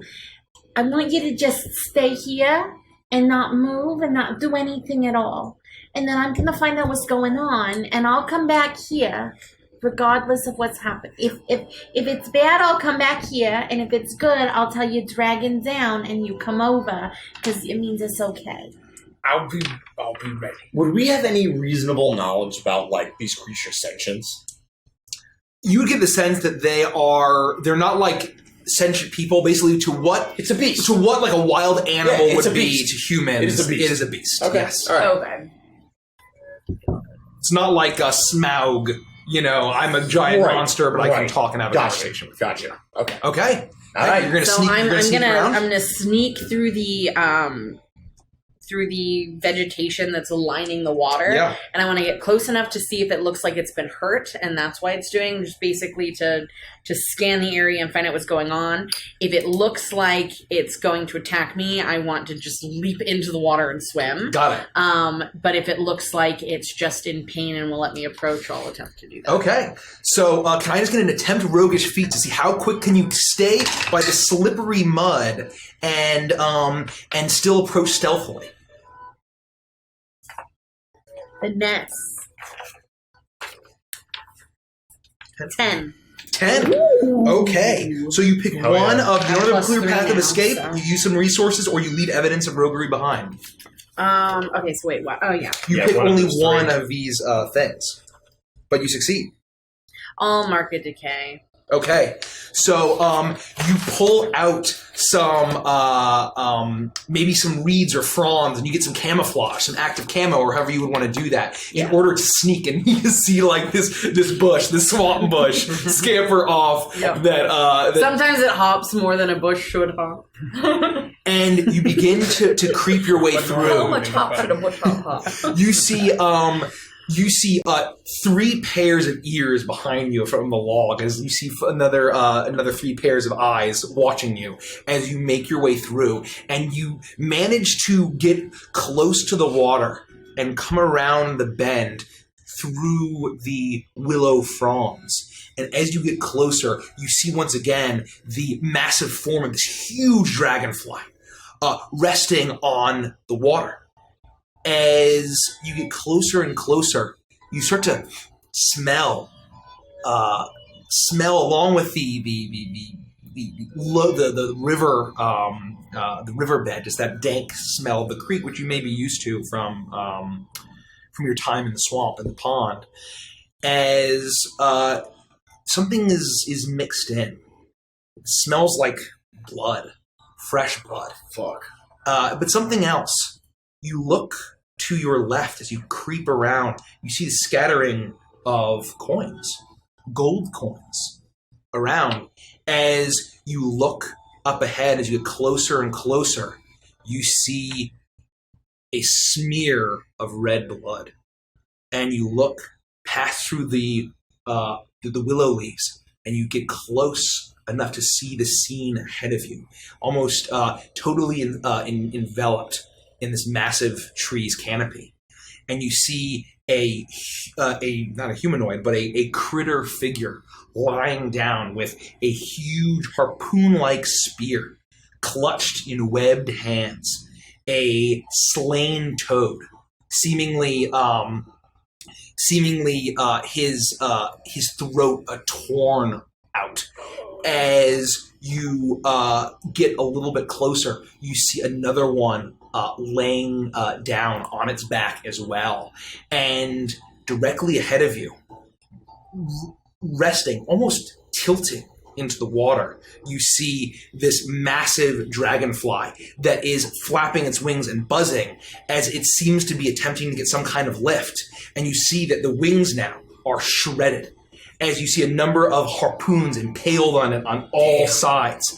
As you see the coins and the bits of these wood are from these huge crossbows that are splintered next to several of these toads. You see some tracks going off into the rest of the swamp and the forest along this massive river, as you see the wide eyes of this huge dragonfly.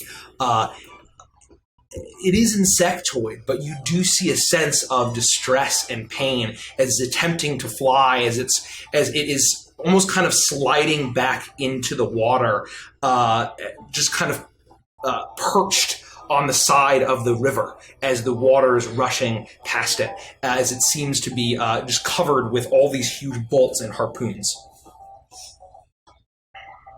I'm gonna hop back. I'm gonna hop into the water and swim back to my friend. Okay, we'll keep that roll. You are not noticed as you swim back and Peggy appears behind you. Yeah, so, it's definitely hurt. Like, its wings are completely shredded. There were harpoons there that it destroyed, and some people that it killed, but it looks like they were attacking it.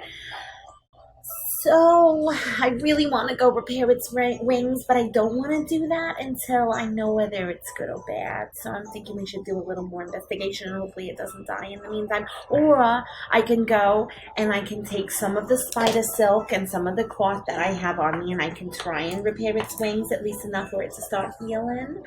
And then we'll see what happens from there, but I don't know if I should do that. Maybe it would be really happy if you did that and be but nice yeah, to it us. might try and eat me, it's really hard to Here's the decide. thing, right? While I don't think that it's inherently evil, I think you're right about that, Peggy.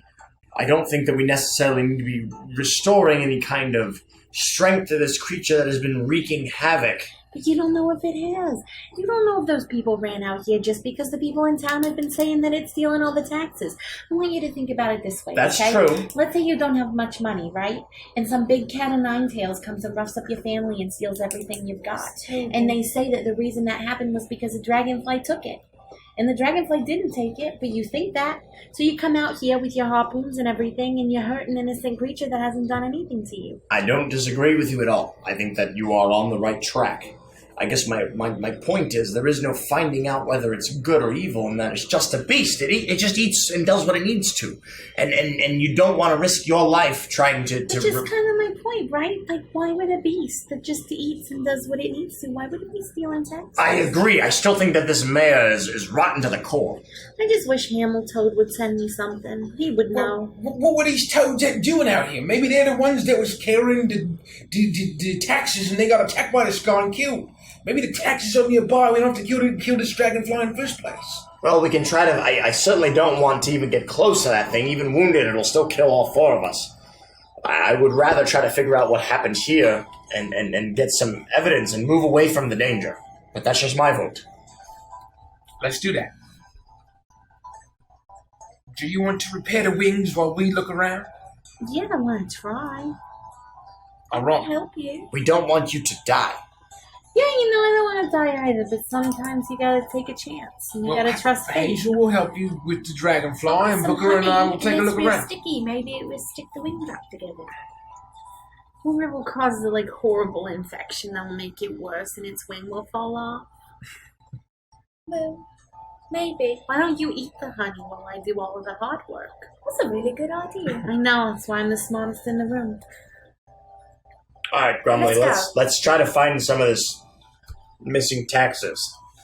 So I'll wait until they're up, kind of Sure. taking the attention. Yeah, we're not of the going first. dragonfly, Fuck and that. then we'll go start to look around, rummage through all the. So how are the ladies approaching? So I am going to put together a basically 2 more bushels where we look like we're hopping like bushes to kind of get back to the area, Bushel and bush. then I am going to bushel bush.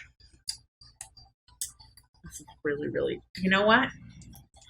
I am going to load up my blowgun with one of my paralysis darts. Oh no. Okay. And I'm going to paralyze it, hopefully, so that way it can't do anything so I can repair its wings.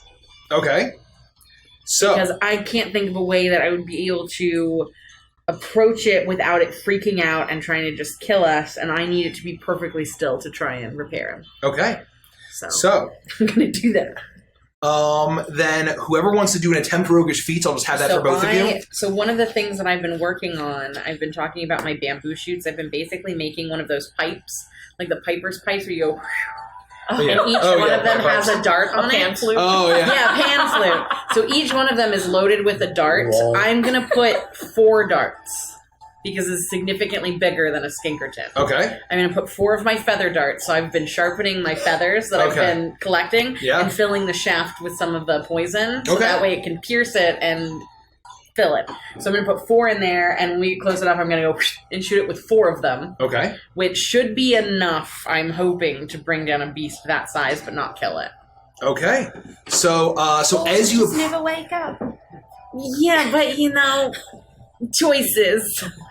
as you all approach, so someone want to do a attempt roguish feats for both of you. 13. 13. So pick another one. You don't have a clear path of escape. Success. 13. Lead evidence. I'm gonna do another decay. Okay, so you use more of the reeds and you give some to Hazel.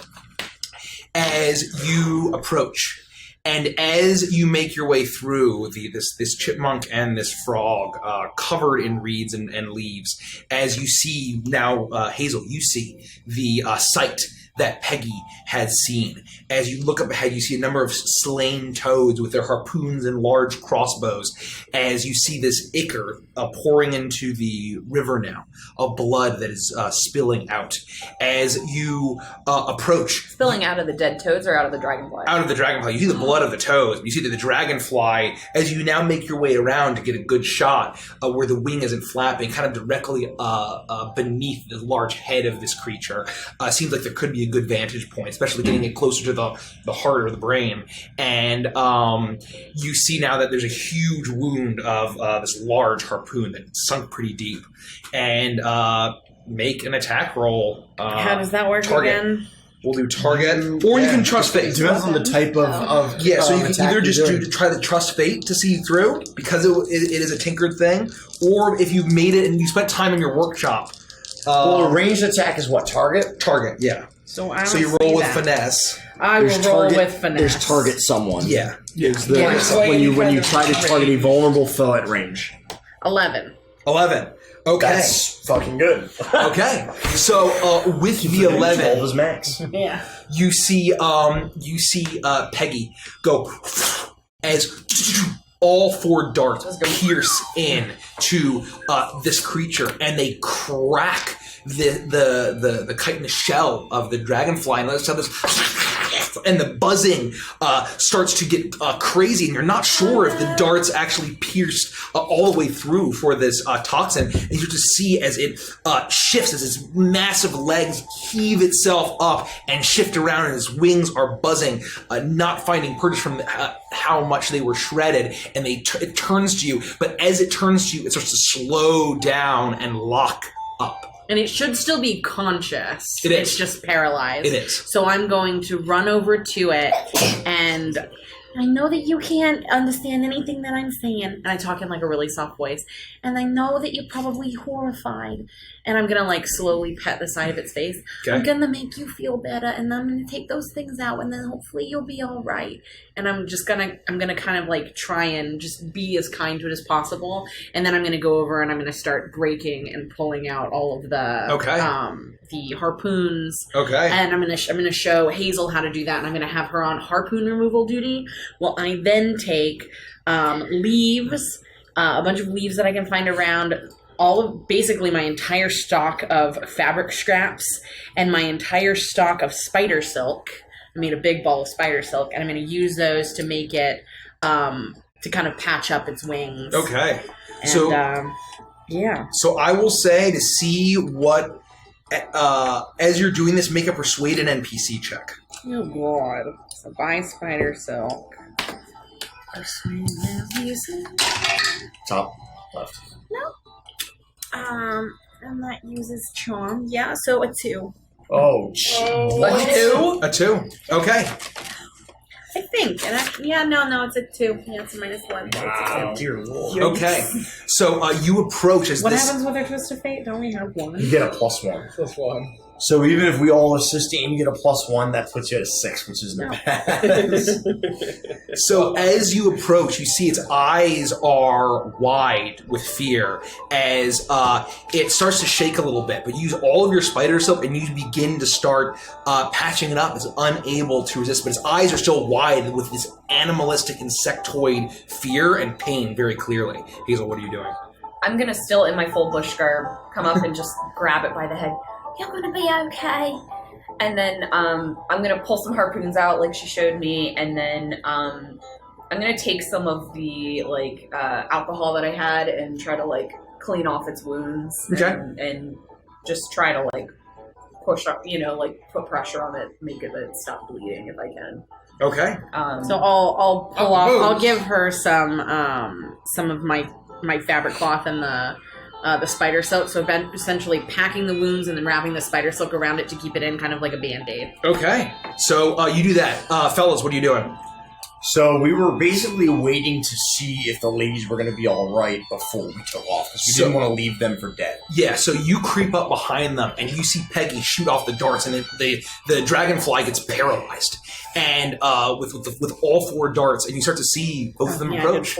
They're not horribly torn apart, and they're not ripped apart, and you start to see as they begin to patch up the wings. All right, so we're looking for any kind of evidence that there may have actually been taxes here, actual real valuables that may have been taken off into the woods. Aye. Yeah, you look around for all the shiny stuff, and I'll keep an eye out for danger. Protection. Say no more, my friend. We're looking for any evidence that there was actually some sort of, some sort of payload here that looks like it may have, because like a smattering of coins here and there doesn't do us any good. Yeah. And so I will help him, but my main focus will be like keeping an eye on the horizon, seeing if there are any signs of like toads or whatever, while he's looking more for the gold. Okay. And so you look around, and as both of you are approaching Grumley, you're peering through the marsh, the foresty marsh, as all of your boots sink into this wet soil. As you look around, and Booker, you see all these coins scattered about. Not the huge kind of payload that you were expecting.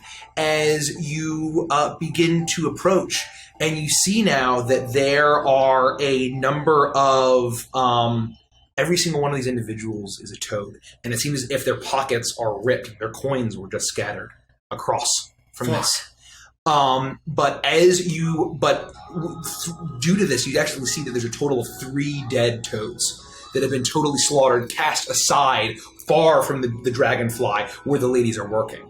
And as you look around, you're standing directly above this dead toad.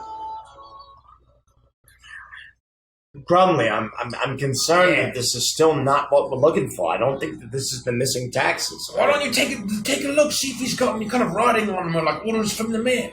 Fine, I'll search all 3 of these poor, unfortunate bodies. Okay. Poor unfortunate toads.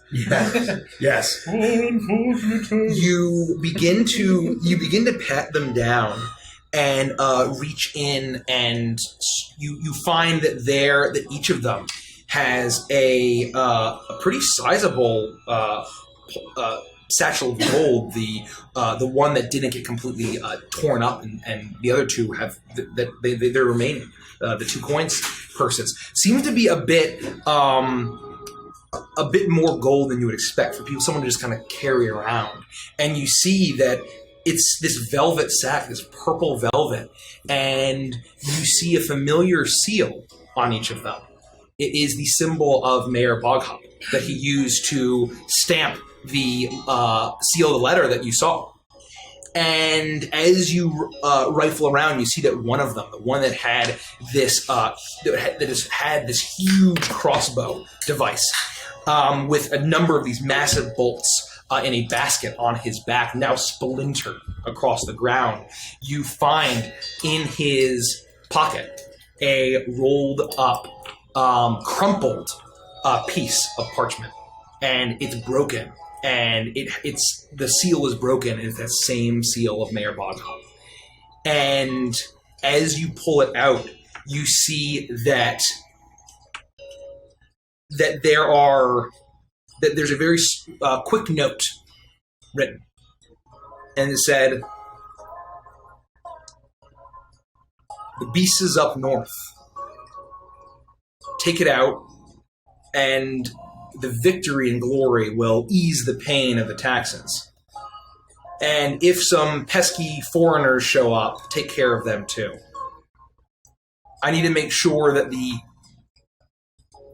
I can have full protection of the gold that's in my belly." Well, at the very least, Peggy was right about something. Peggy's right about everything. This dragonfly was set upon by the mayor.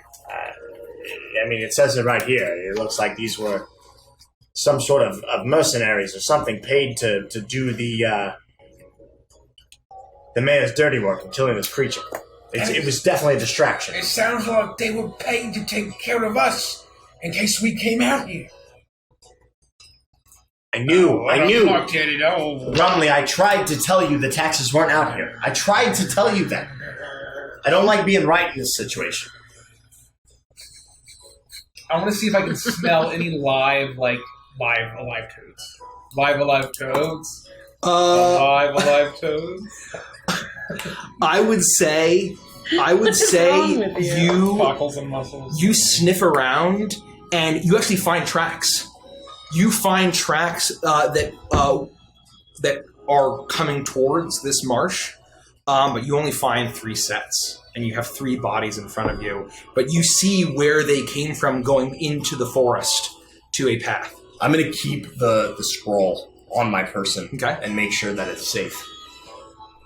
All right, let's wait for the ladies, and I think we should follow these tracks and see where they lead. I think our next course of action is the mayor himself. So you don't think all these poor bastards are dead? No, I think there were 3 of them. Three tracks and 3 bodies. I think they're all dead. Oh, I misunderstood. I thought you might have found tracks leaving this place off into the woods. Well, there are tracks from where they came from. They came from somewhere that wasn't... I Perhaps see. they just came around. My instead of apologies, taking the walk. Bromley. I misunderstood. But I was hoping someone had survived so that maybe you could give them the old Grumley treatment. Me too. Me too. Let's get a little bit closer and keep an eye on the ladies and make sure that they're all right. Okay. You creep up and watch them as both of you are patching up this creature. I'm using my needle and the spider silk, and I'm trying to patch, like, sew together the parts of the wings that were torn apart, so that way once it all heals, it would be able to fly again. Okay. So it's like we're packing the harpoon wounds and then I'm sewing up the wing. Okay, so as you're doing this, you're using all of these things. I would say that's probably just, I want to see a general trust fate roll to see how you do. You have to see that you're actually succeeding. Both of us? Yeah. Ooh. I think it's just an 8. Yeah, an 8. What is it? Trust fate is luck. Yep. I got a 5. A 5. Okay. Yeah, I mean, trust fate sucks because you only pass if you get a 10 plus. No, on a hit you Yeah, I thought it was a 10 plus. You scrape by. No, on a 10 you straight by, on a 10 plus. That's why I was like, I don't ever want to use it because you have to get a 10, 11, or a 12. It's definitely, you know, trust fate is still it's a crapshoot, right? You're literally trusting fate, but it's not. It's like that doesn't feel like trusting fate. That's why I took 1 stat improvement in luck from my facade. So after you finish, it takes up all of your spider silk, and you need to even pull out some extra things. I'll say an extra decay, but then as you step away, probably an extra decay from both of you. But as you step away, you see that that you did a pretty darn bang-up job. All this disgusting black ichor that was pouring out of his beast has stopped, and it's all washing away down. God, I hope it doesn't collapse on me. It's not going to. Is washing away down the river as you start to see that that the eyes are wide, and this massive insect looks a little confused as despite it not being able to move, and as you begin to back up, well, I'm gonna go up to its neck and I'm gonna pull out the 4 feathers that I used and pocket those again. Okay. And then I'm gonna put my hand on it one more time and say, I know you don't understand this, but you need to find somewhere else to go. You need to find a new home. Get far away from here, and I hope that you feel better soon. And I'm just gonna kind of give it a little affection, and then I'm gonna back away. Slowly. Okay. I don't think he likes me very much, but I wouldn't like me very much either right now. As I pocket the feathers. I don't think he feels very good at all. No, and especially not after I shot him in the neck with 3 feathers from that really drunk bird. Oh. They were ass feathers too, so I don't know how sanitary they were, but I washed them off. I feel like most of my booze on him, so I think he's pretty sanitary. Unless Senator, I just kind of assumed. Yeah, well, I don't know. It burns, so hopefully it burns the bacteria. Yeah, that's what I was thinking. I think we did a good job, and I give you a high five, but I miss. It's fine. I've never been very good. They say to look at your elbow, but everybody's elbow is longer. And Yeah, if I looked at yours, I'd hit you in the face. Oh, thanks, Sarah.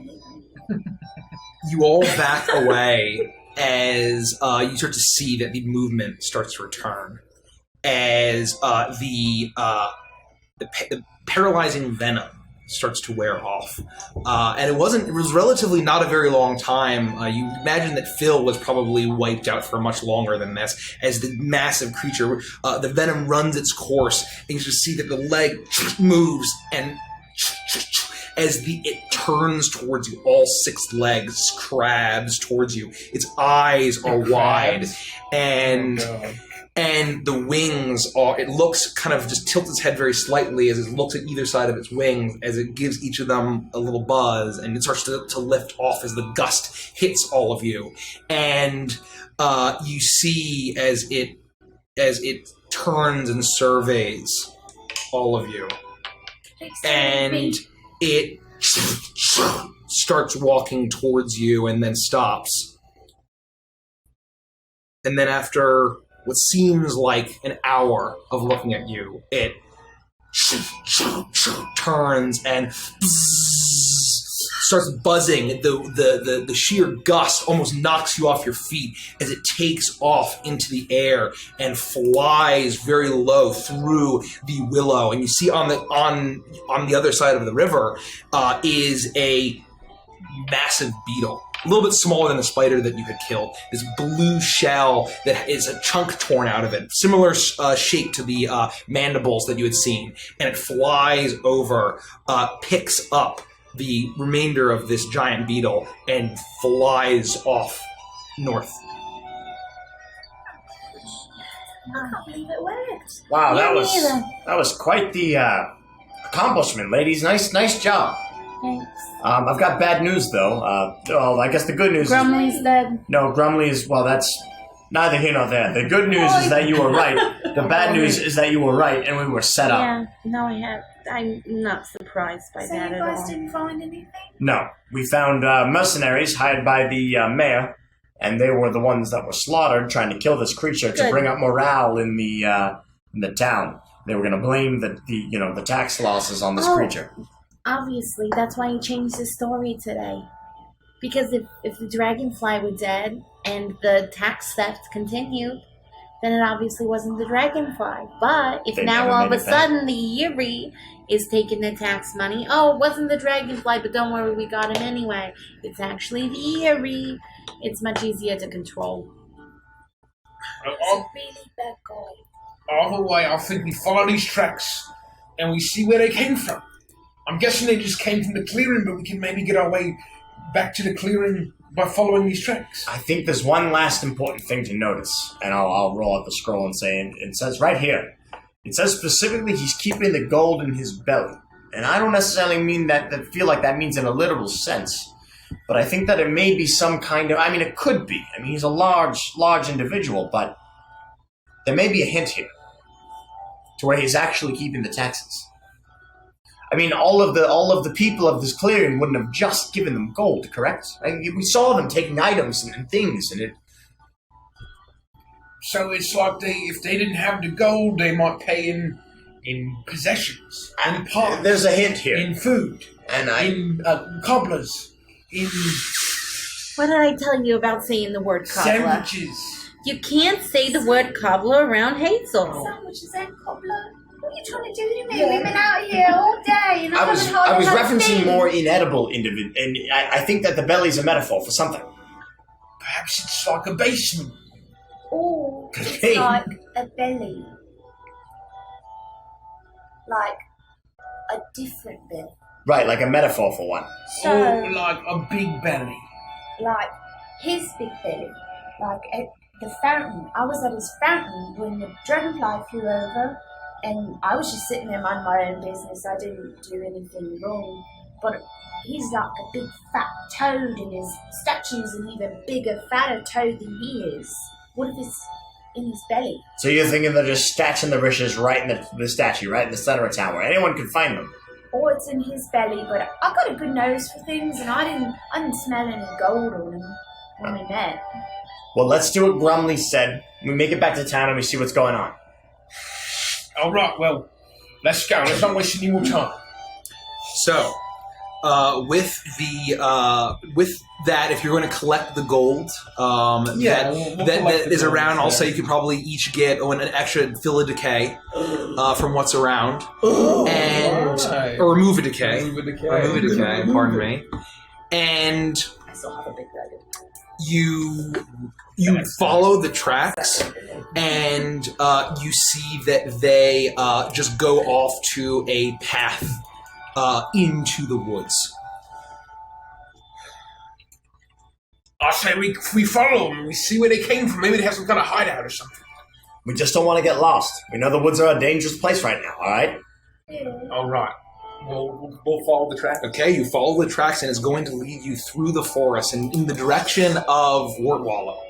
So we're going to do a travel move through the forest. So we need to at least give each one exhaustion? Exhaustion is the path, decay is the forest. So if we each give one decay, we break even on the roll. Otherwise, we're at a deficit. I can offer up one decay. I will be maxed out at 1 decay. I Because I can was do 2. just maxed We out. could just risk it. Hold on.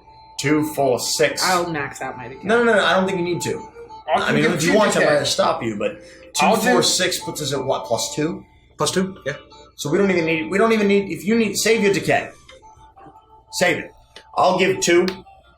I'll give 2. That's 4. Can you spare any decay, Grumley? I'll do 2 as That well. puts us at a Well, plus- that's a lot of decay for one forest trip. I'll say we just break even. Well, then you don't have to donate anything. That's why I asked you. I'll do 1 and one of you take away one of yours. That's fine, Hazel. Just give the 1. You sure? Yes, I'm sure. Just don't ask me again, or I might change my mind. All right, you roll since you marked 2 of yours. I don't like how I always get chosen for this. Who fucked it up? 7. Nice. Because 7. no plus anything, so it's just a 7. 7. Okay. And then, so I don't think I did this the Good thing last we didn't time. My plus 2. chainmail. So anytime we travel, not woods or road, I have to do an exhaustion. So right? we were up. Oh, jeez, that's not what I want to do. No, what do you mean? We're traveling woods. Yeah, but I have chainmail, so you're like it's up here. weighty. Mark What does it exhaustion say? when you travel with your chainmail. Yeah. Yes. So that you Yes, mark yes. 1. So I marked 1 as well. So that is part of the plate. I can't take that off, can I? Yeah. Well, then, If but then you don't would, wear it. Yeah. But then you don't gain the benefits that it gives you. But you don't have to wear it. You could just leave it at the workshop or whatever. Doesn't it give you something? I mean, only when I use it, I guess. But then you can't use it. That's the idea. when I engage someone sword to sword, pick an additional option. You know. Yeah. So if you were trying to sword fight somebody, you get an extra bonus to your attack rolls, basically. And if you take injury from a fight, you can mark it on the chainmail instead of. I'm wearing my chainmail. Yeah, it's worth the exhaustion. It's real good. So, as you're making your way through, you're trying to stay close to the river, but you're still deep into the forest at this point. As you make your way through, and as you're going through these, sometimes the tall grass, and you're sinking into the muck as you start to continue your way. And then suddenly you turn around a bend and hop over a log, and there's a large swath of mud out in front of you. And as all 4 of you kind of jump over, suddenly you sink in, and your boots sink in, and you try to get them out, and then you start to sink in more and more. And it seems like all of you have been ensnared in some sinkholes. Quicksand. We all are. All 4 of you are now sinking Peggy, in as the forests are all around you. Well, this is quite the predicament. This feels really bad, Peggy. Don't move too much. It's what I saw once somewhere. Just try to remain calm as we figure out how to solve this problem. I'm sinking. No, Grumly, no! Grumly, you start to as you try to viciously escape, you sink more and more, and you wear yourself take an exhaustion. Oh fuck! Grumly, stop! Come on, buddy, come on, focus. No, stop! You have to calm down. You're not gonna get anywhere. We have to hope that our brilliant leader and the brain of the operations, Peggy, has some way. What do we do, Peggy? This isn't working. To get us out of this. Please, before Grumly drowns in sand. What's it like around us? It's a wide swath of muck. About probably 3 feet behind you is the large log that you jumped off of, and there's probably trees, probably 10 feet in front of you. A couple trees, branches are all shooting out in all directions. I'm gonna reach in. I'm gonna grab my rope. And I'm going to attach my hammer to one side, and I'm going to attach my big metal shears to the other side, and I'm going to attempt to throw it around the nearest tree so I can use it to pull myself out. Okay. So I'm basically going to hold on. I'm going to hold on to the hammer side and throw the shear side with the rope around. If we ever have an apocalypse, I call you. So that way I can get both of them and then pull myself out. Okay, let's... How do you want to do that? How do you want to do this? I rolled for it, you just tell me I think I would say that you could attempt roguish feats or trust fate. I will attempt roguish feats, and that will be a 11. 11. Evidence? I'm gonna leave evidence. Leave evidence, yeah. So you'll be able to see like where the shears like sliced into the bark it was coming around. You manage to fasten that together and throw it over, and you heave yourself out as you manage to pull yourself out, and you see Peggy, her bottom half coated in this muck as she flies out, and you get yourself on solid ground. And then I am going to then take the hammer and the rope side. Actually, no. I'm going to take the shear side and dig it into the ground and like lock it in place. I'm going to take the hammer side and chuck it into each one of their little pools so it kind of weights it down and they can pull themselves out. Make sure you go for Grumly first. He's panicking. I'm going to do Grumly. He's panicking. He's because all you can see are his floppy ears sticking out over the mouth. Grumly is very nearly there as Grumly, you heave yourself out and you manage to pull yourself out of this muck. And I'll say unless there's anything else that you guys want to do, that you're just going to keep tossing. Waiting for rescuing. I want to use my halberd to try to get some kind of leverage to like pole vault with the help of Peggy to like try to get out of this, not via digging with my poles. So you're going to try to pole vault? Wait, so what exactly did you do to my sinkhole? So I attached my shears into the ground. It's attached to my rope, and it's locked in place at the base of a tree. And then my hammer's on the other side. I would say that you're able to, with that, you're able to climb out. And then I'm just reeling it back out and then dropping it into the next sinkhole and then I'm reeling it back out. And then I'm going to clean them off and put them in my... Thank God one of us is smart. Peggy, good quick thinking. What's that mean? I appreciate you saving all of us there. Yeah, that was rough. It's the only reason you bring me with you, to be honest. I'm not very good elsewhere. And I don't think I like this swampy woods situation. They call me a Ford, a fix or repair daily. Wow. It's just someone who spelled frog incorrectly. Touche. Wait, they weren't referring to like a ford as you like cross a river kind of thing? I think that would make sense. No, they just spelled frog incorrectly. Oh, well, I see. I can see how that happens, because like if you flip the D upside down and then flip it no, again. I think what probably happened is they saw it spelled out once and someone had accidentally drawn a line through the G. It was an uppercase G and it turned it into a D, but flipped the other way. You know what I mean? No. Only an idiot would do it, but this person was a real idiot. And so you eventually make your way through the woods, and you arrive onto the outskirts Wartwallow as you see more civilians evacuating, and you see that there are a number of toads of similar style to the one that you had seen slain in the forest by this dragonfly, trying to like convince people to stay, and they're trying to like get in the way. And you see that at every entrance that there is there's a cat with a clipboard checking off, stopping them, making sure that they paid their taxes before they can leave. And you see that this is happening. And you arrive at Wartwallow. What do you do? We should just walk right up to them. We're people of the mayor. He knows we've been talking about him. We're being free room and board. There's no one can stop us from letting us in. All right. We're on official mayoral business. You do the talking. Yep. Done. Okay. Hey, you with the clipboard. Yes, have you paid your taxes yet? No, I don't pay taxes. I'm here on official mayoral business. My name's Booker. And this is Peggy and Hazel and Grumley. And we were on dragonfly business. Dragonfly business? You mean the one from this morning? Yes, that would be correct, sir. Yeah, the dragonfly that died. You died? Yeah, it's dead. Yeah, all the toad warriors, they were murdered. Battle toads, I if look you will. down, I'm covered in blood from the dragonfly, and Iker both. Hazel and I, yeah. It really is a mess. But as you can see I really here, want to clean up. I'm looking and smelling awful. we've done the job. Disgusting. You killed the dragonfly. Yeah, there were a couple of casualties, but Well, and a couple of dragonflies is an understatement. It was a swarm of them. But we held our own.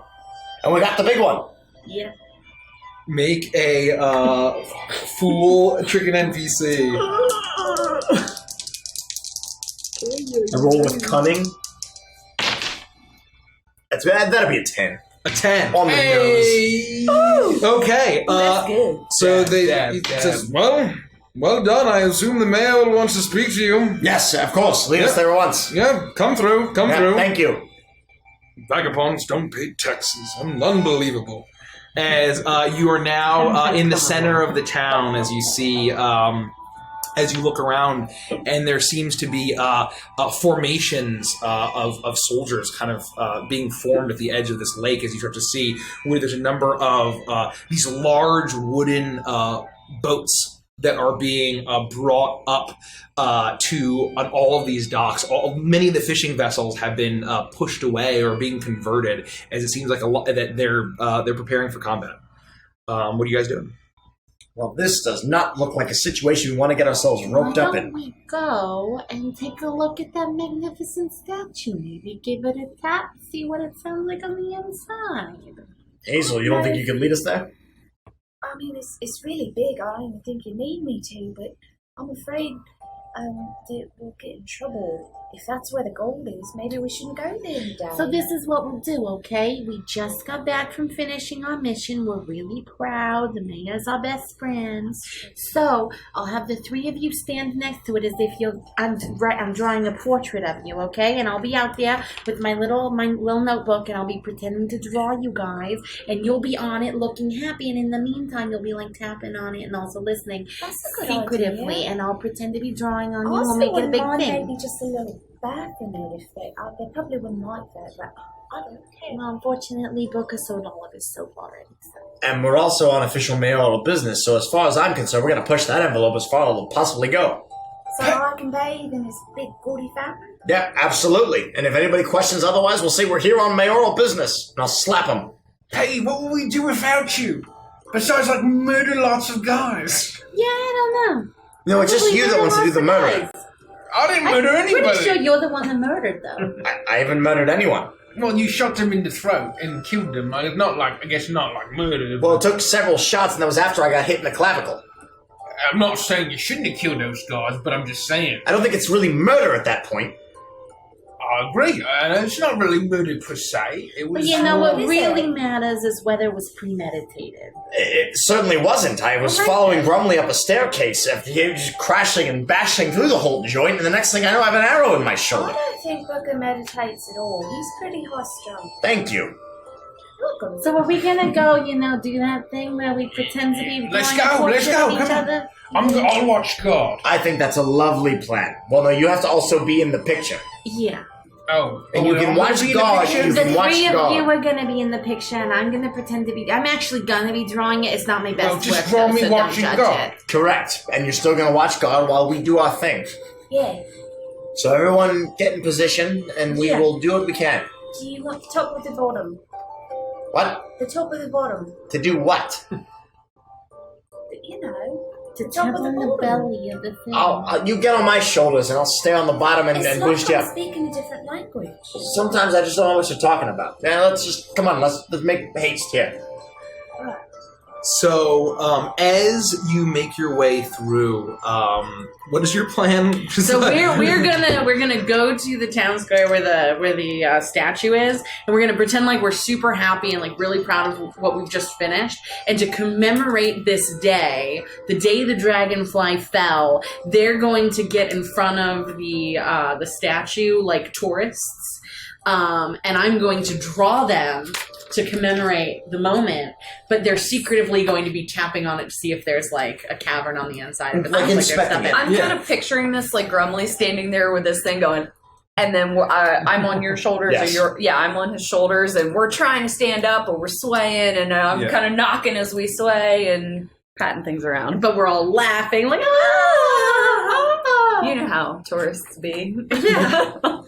So as you're Safe making flies. as you're making your way through the thoroughfare, you've almost arrived at the town square, and then you see a large shape directly in front of you, almost kind of appear from behind a corner, and you see Mayor Boghop coming from the direction of the statue. And he seems to be sweating, if toads can sweat. Probably not. But he's This sweating one because... is. You're alive! You're alive! I mean, of course you're alive! Oh my acorns, where did you come from? I know. Do you not know that that there could be war? This could be war. But don't worry. You are alive. Well, good news. Good news. How are you here alive? We did what you asked us to do. Yeah. Oh, yeah, we did You what? exactly that.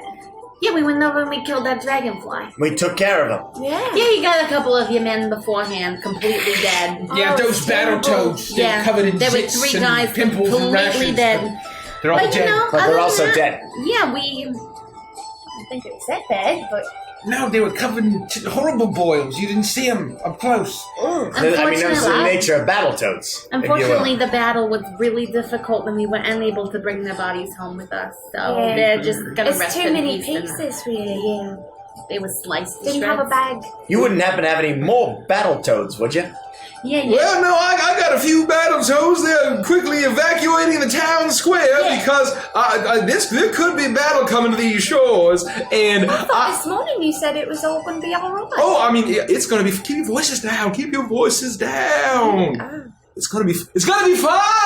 It'll be fine. The Marquisate is coming to save all of us. I'm getting out of town. Wait, you can't be serious. You're serious. I mean, I understand our game master's laughing, but you can't be serious. Of course I'm serious, boy. I'm getting out of town. You're just gonna abandon everyone. Well, I'm not gonna abandon everyone. I just need to. You killed the dragonfly. That was the big threat. So what about your missing taxes, my friend? Well, did you find the taxes? We didn't yet. Must have sunk beneath the river. Must have sunk beneath the river. But well, I am so glad that you have to. I can't leave quite yet. I gotta Let's take. figure this fuck out. Yeah. Yeah, what do you have to do, Mr. Mayor? 11 plus 2. You know it's a good roll when Rich goes, You can hold. You can hold 3. oh, do you do it? Oh, you do it from under. Oh, no, you don't. I do this. Oh, I usually You do do it in my own the back. I do it like that's- kind of come up like this. Yeah, I always give it one of these. You're like, oh! Like when you have a good sneak attack. That's a, Yes. that's a classic. Bingo! As It's you- Rich's you get version 3 of Maya's questions. natural 20. It is. You're right. Much it is. better on the ears. A lot better on the ears, let me tell you. Is your character telling the truth? Absolutely not. Wait, about which portion? About... Oh, good point. Yeah. Is he telling the truth about the incoming Erie soldiers? He seems to be genuinely nervous about that. Okay, so that's 2 questions. But he's not telling the truth about the whole gold and all that stuff. Yes. I'll use that as my... I wasn't sure if he was being honest about leaving town. I will hold my third. Okay. He said, well, I suppose as vagabonds, you're probably just moving on along here. Well, if it were up to me, we'd make sure that you got your taxes because we care so much about the Marquisate. So what are you going to do if you skip town and then we find the taxes? Well, wonderful idea. Perhaps we can all get a portrait together to show the heroes that saved the town from the dragonfly. That sounds like a lovely idea. If you were to tell us maybe some more information while we head over to this portrait place. What are you trying to do here? We're trying to... Get out of here. I understand you want to leave. I'm saying what happens if we find the taxes after you leave? Well, I think they're lost to the river. You wouldn't want someone to maybe deliver those taxes to you personally, would you? I'm just saying. Well, no, I think that they are lost. I think the cat of nine tails. He's going to get all of those taxes back, and it'll be just fine. The Marquisate will get what they are owed, and I don't need anybody to bring taxes because they are lost to the dragonfly, lost to the river. So you're sure? You're saying if there weren't 4 individuals who might be willing to work for you to make sure that you got the taxes that you need if they found them, that you would just say, well, they've been lost, as it were? I'm just saying. What are you saying, Booker? I'm saying if these taxes were to be recoverable, maybe there were 4 individuals who would find them for this fine gentleman and return them to him. I think he's saying that they're lost to the ages. And I'm trying to see if that's actually the case. So, are you trying to get him to kind of level with him? Yeah, I basically am trying to roguishly say, we're willing to recover these taxes for you and get them to you if you tell us where they are. He seems to be... I mean, I'm laying it on thick, right? Like, oh, if these taxes were to be recoverable, maybe there were 4 people who could get them back to you. Well, I got to tell you, I don't think that they are recoverable. I think the dragonfly up and took. I mean, you did it look like the taxes were there? It did not appear to be the case. They must be lost. Oh, the people are just gonna be so upset that they're gone and you've given up hope. It's so demoralizing when your leader gives up hope. You know what would be really horrible too is if the dragonfly wasn't dead, but it knew exactly what you looked like, and the moment you left town, it hunted you down and murdered you. Wouldn't that be so terrible? That would be really awful. Like, just couldn't. I thought y'all killed the dragonfly. Oh, we did. I'm just saying, what if we didn't? Well, you know there also aren't just one of them. I mean, you know that's not how dragonflies work, right? But I'm saying that one specifically, you know. And it would be like, say, if you said that the taxes were gone and then they weren't, it would be a very similar kind of statement. Yeah, you know. We killed the dragonfly, but maybe we didn't. Well, you think maybe the taxes are gone, but maybe they're not. And you think that leaving town's a good idea, but maybe it's not. How can I get this guy to leave town? Like now. He wants to leave town. Why are you trying to do that? Because Grumley thinks the taxes are still in town. I agree. He seems very nervous, like he wants to leave, but there's something that he needs to do or get first before he skips town. And he seems like he's waiting for the town square to be evacuated before. You know, I have an idea. Why don't we just escort you out of town right now? Oh, yeah. We'll just head you straight there. No, that's fine. No, there's no need for that. You all have got enough. If some reason that dragonfly is not dead, there's no way you're surviving unless we're the ones to take you out of town. But we're really busy, you know, because we still got to find out what's going on and try and protect the village with you leaving like a scaredy cat. So we'll just take you out of town right now.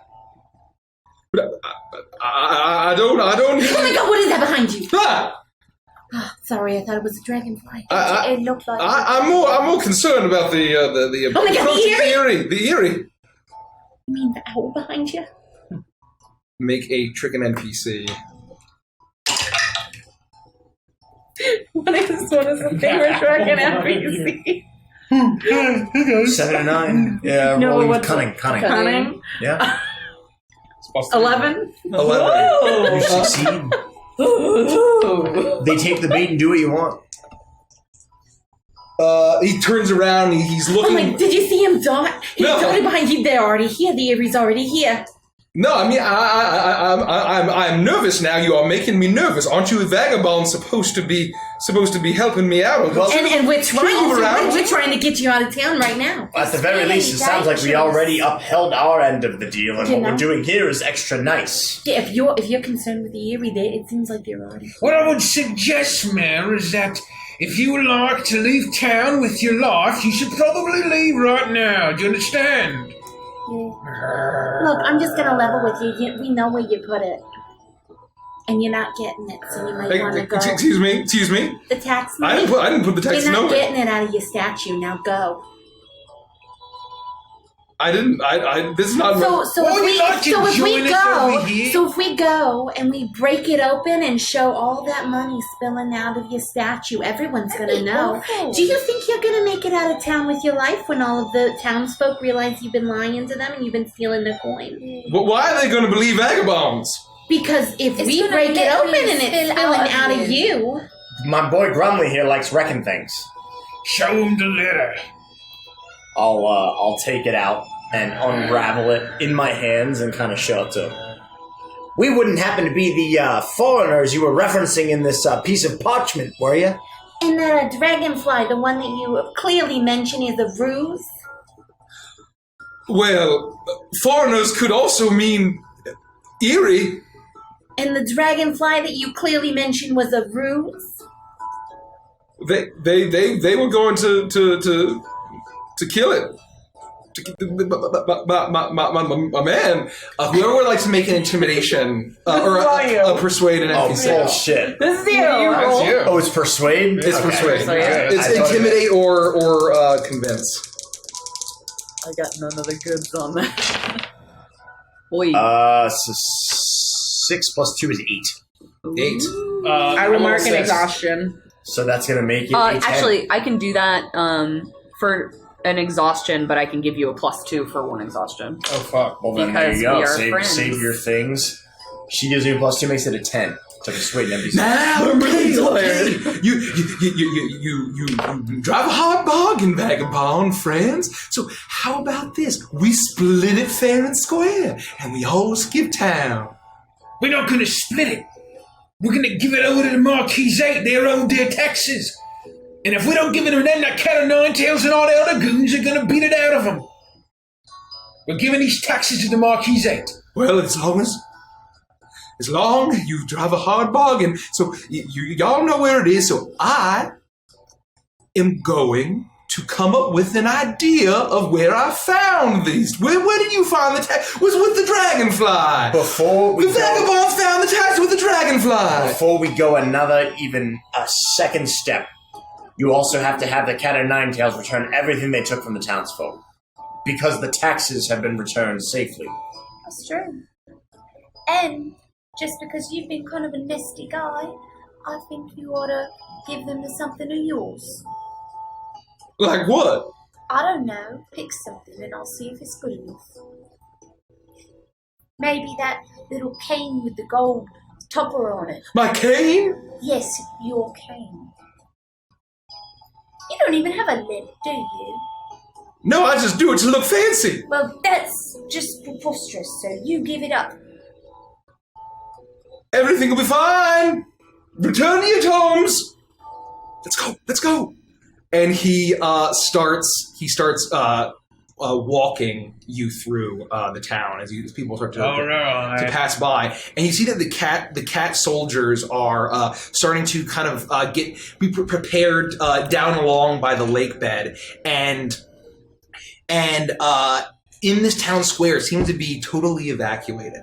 And the only people that are that are in this square are several battle toads, and you see that Rhodey, the smaller toad that is there, is blinking, and he says, "Boss, did the I'm vagabonds going with to you?" immediately take my thing out, and I'm going to shoot all of those battle toads with some of my darts. Whoa! I'm not playing. Guns ablazing. I'm shooting them with my darts. I'm gonna I would say for getting all 4 in one go, that would be a trust fate. Oh my goodness. No. So, you pull out. So, you pull out your pan flute, and all of the darts fly out, and because they're spread out, they all start to stick in the various walls of these buildings, and the man's like, "Whoa, take it easy! They're with me. They're gonna help us." Yeah, out. that's the problem. Send them away. They're fine. They're fine. I think we can handle them if anything goes wrong. Don't you worry. All right, keep going. Lead the way. As at ease, man, you see all of them pulling out swords. At ease, man. At ease, man. This is gonna be fine. This is gonna be fine. And you see that there's actually four of them total. There's one basically at either entrance to this large square.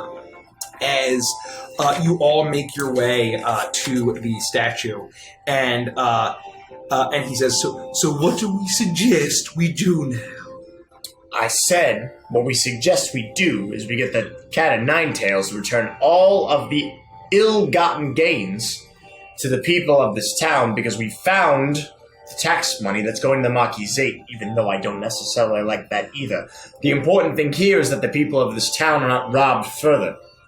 Understood? Yeah, they're really sad. What? The mice, they're just really, really sad. And we're gonna set things right, correct? Yeah. So you tell these thugs what they gotta do to return the things that they took. And then we get the taxes to the Marquisate and everything is all right for now, correct? As long as y'all ain't gonna rat me out to the Marquisate, are you? Well, if we rat you out, then you're no longer good to us, are you? We have a mutual understanding that you take care of the town, like you said you would. You let the poor mice of the clearing go. You skip town if we need a favor, we find you. Well, make a persuade an NPC.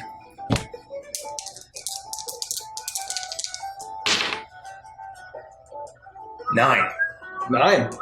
Okay. I'll mark an exhaustion and help you. Okay. That's a So with that, and that you've been helping this whole time. Unless there's anything else you want to do in this moment, as he finally breathes and he says, "Well, I suppose so. Brody, get the cat of nine tails. Tell him to get all that useless shit back to him. We'll get him these taxes. You fool! Go tell the people everything's gonna be fine. Don't let anyone leave the city until they got all their things. These fine friends are the heroes of the town, and I found them. Ain't that right?"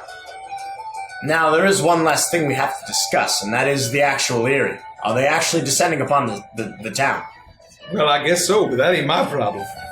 Well, it's gonna be your problem when they come knocking on your door. Well, You're not gonna tell the citizens of this clearing to stay here and when they're in mortal danger. well, I'm sure the Marquisate soldiers can figure it out. Gromley, come now. You were so concerned about the citizens of this clearing, and you're just gonna let him talk about them like that, saying the Marquisate will sort it out while he slinks off into the darkness. I have faith that the Marquisate can repel an Erie attack. It's not unreasonable. They've done it plenty of times before. Just because they're marching on this clearing doesn't mean that any civilian's going to be in danger. All right, I'm trusting you. Because this all started because of the citizens of the clearing. But he is the man that's representing the Marquisate, so he's in danger. That makes sense to me. Provided he stays in the clearing and accepts his punishment.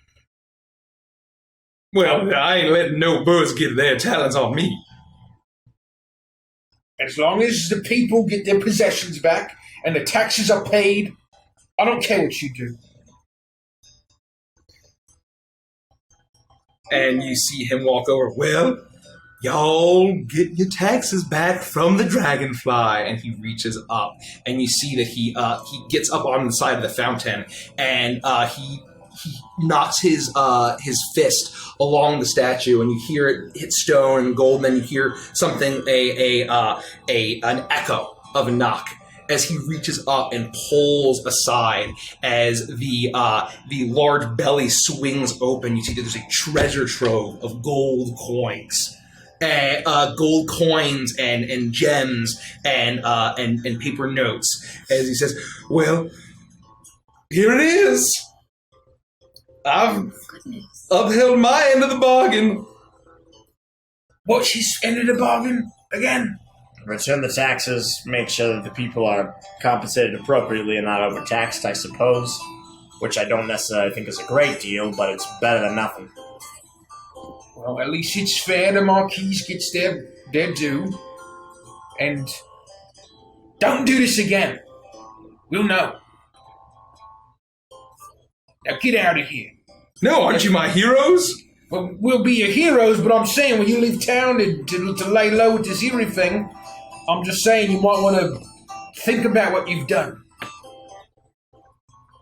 Make a one more persuasion check.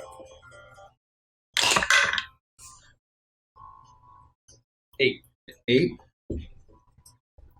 He seems like he's not quite sure as he sits there. He's like, and he looks at you, and you get the sense that he's not really sure that he can trust that you're going to either back his story, or that when the taxes suddenly show up with a bunch of vagabonds, that people are actually, that the Marquisate are going to buy it, and if he is actually going to have to split town if the Marquisate find out that that he was actually extorting from them. And so something along those lines to either threaten or convince that you're not going to spill the things will kind of get him to... He seems like he's kind of sticking around to make sure that he can get the story straight. All right, what are we... Are we just going to go along with this guy?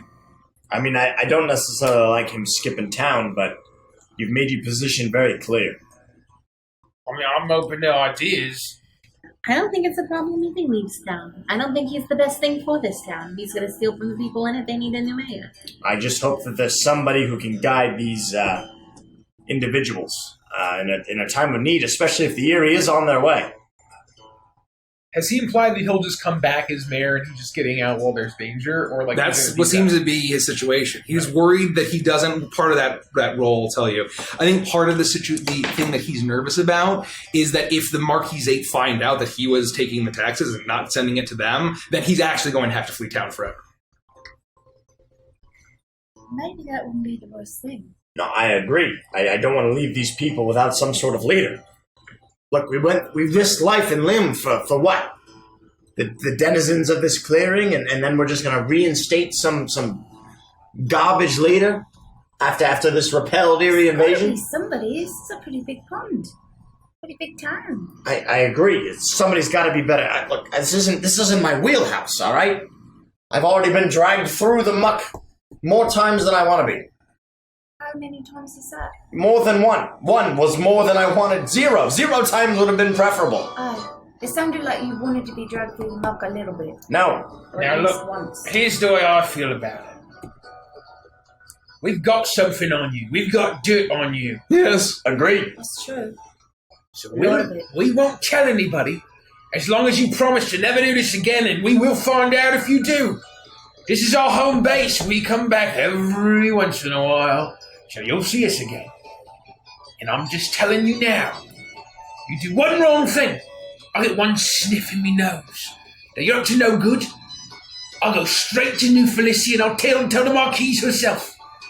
And I pull out my Marquisate tabard. I know people. I still have connections. Well, I hope that one day my connections and your connections can meet, and I can get all your connections. But y'all drive a very hard bargain. But I'm convinced. And just heroes of the town, and Heroes of the town. yeah, and Rhoda, he's getting the cat of nine tails, and you see that coming down the alleyway is far away is Rhodey leading the cat of nine tails, as well as with these large wagons of loot. And they all seem to be partitioned off into certain bags and things to each family.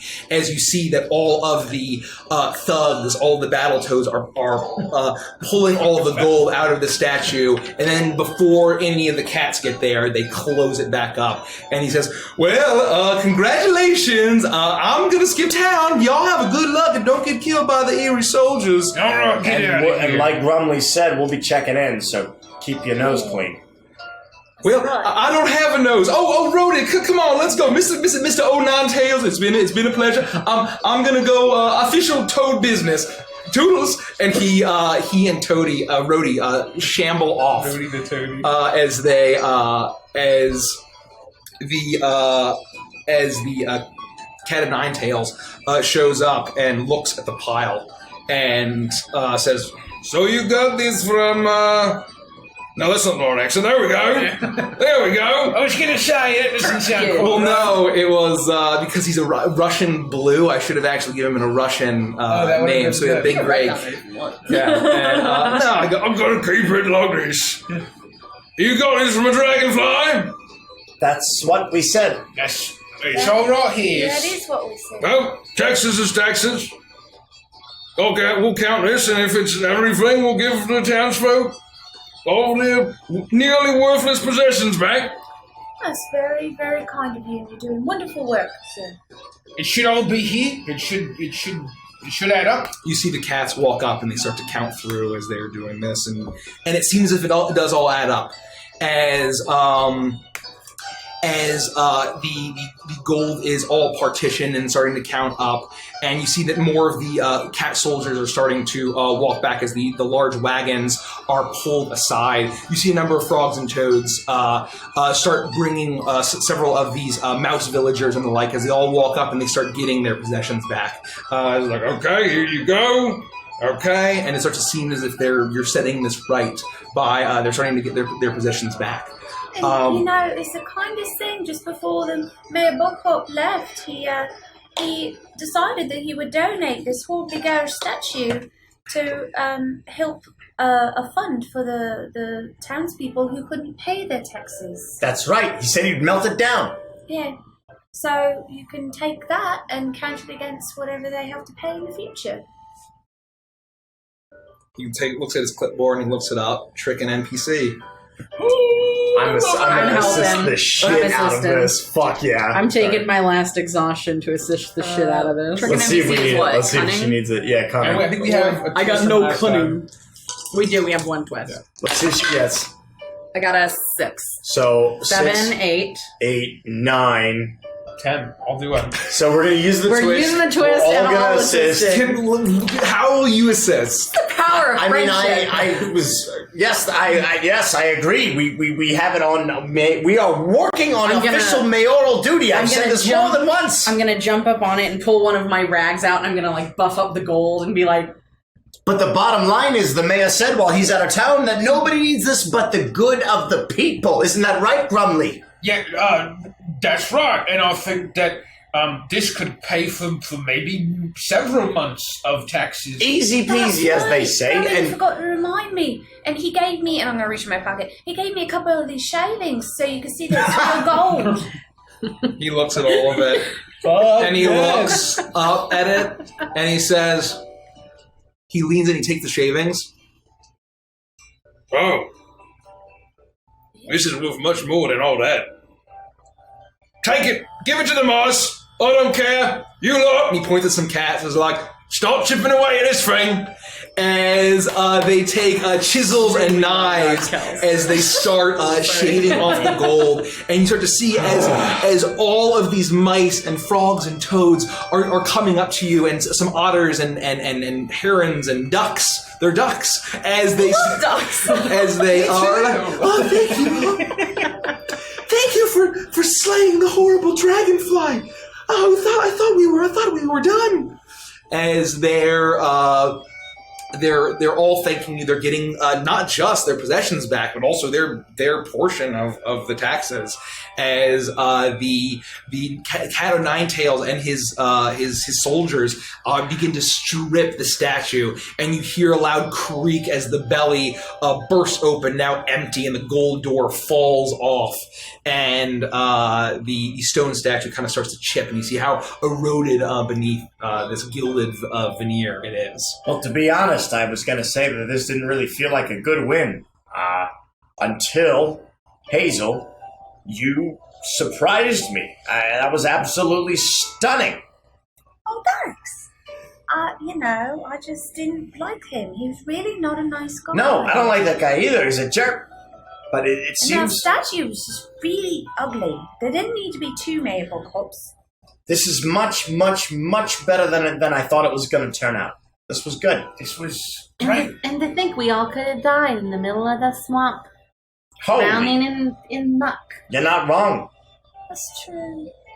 But we didn't. Instead, we saved a bunch of people, and we kicked the mayor out of town. And, Just next time we come back to your workshop, we should just make sure there's no funny business going on. Agreed.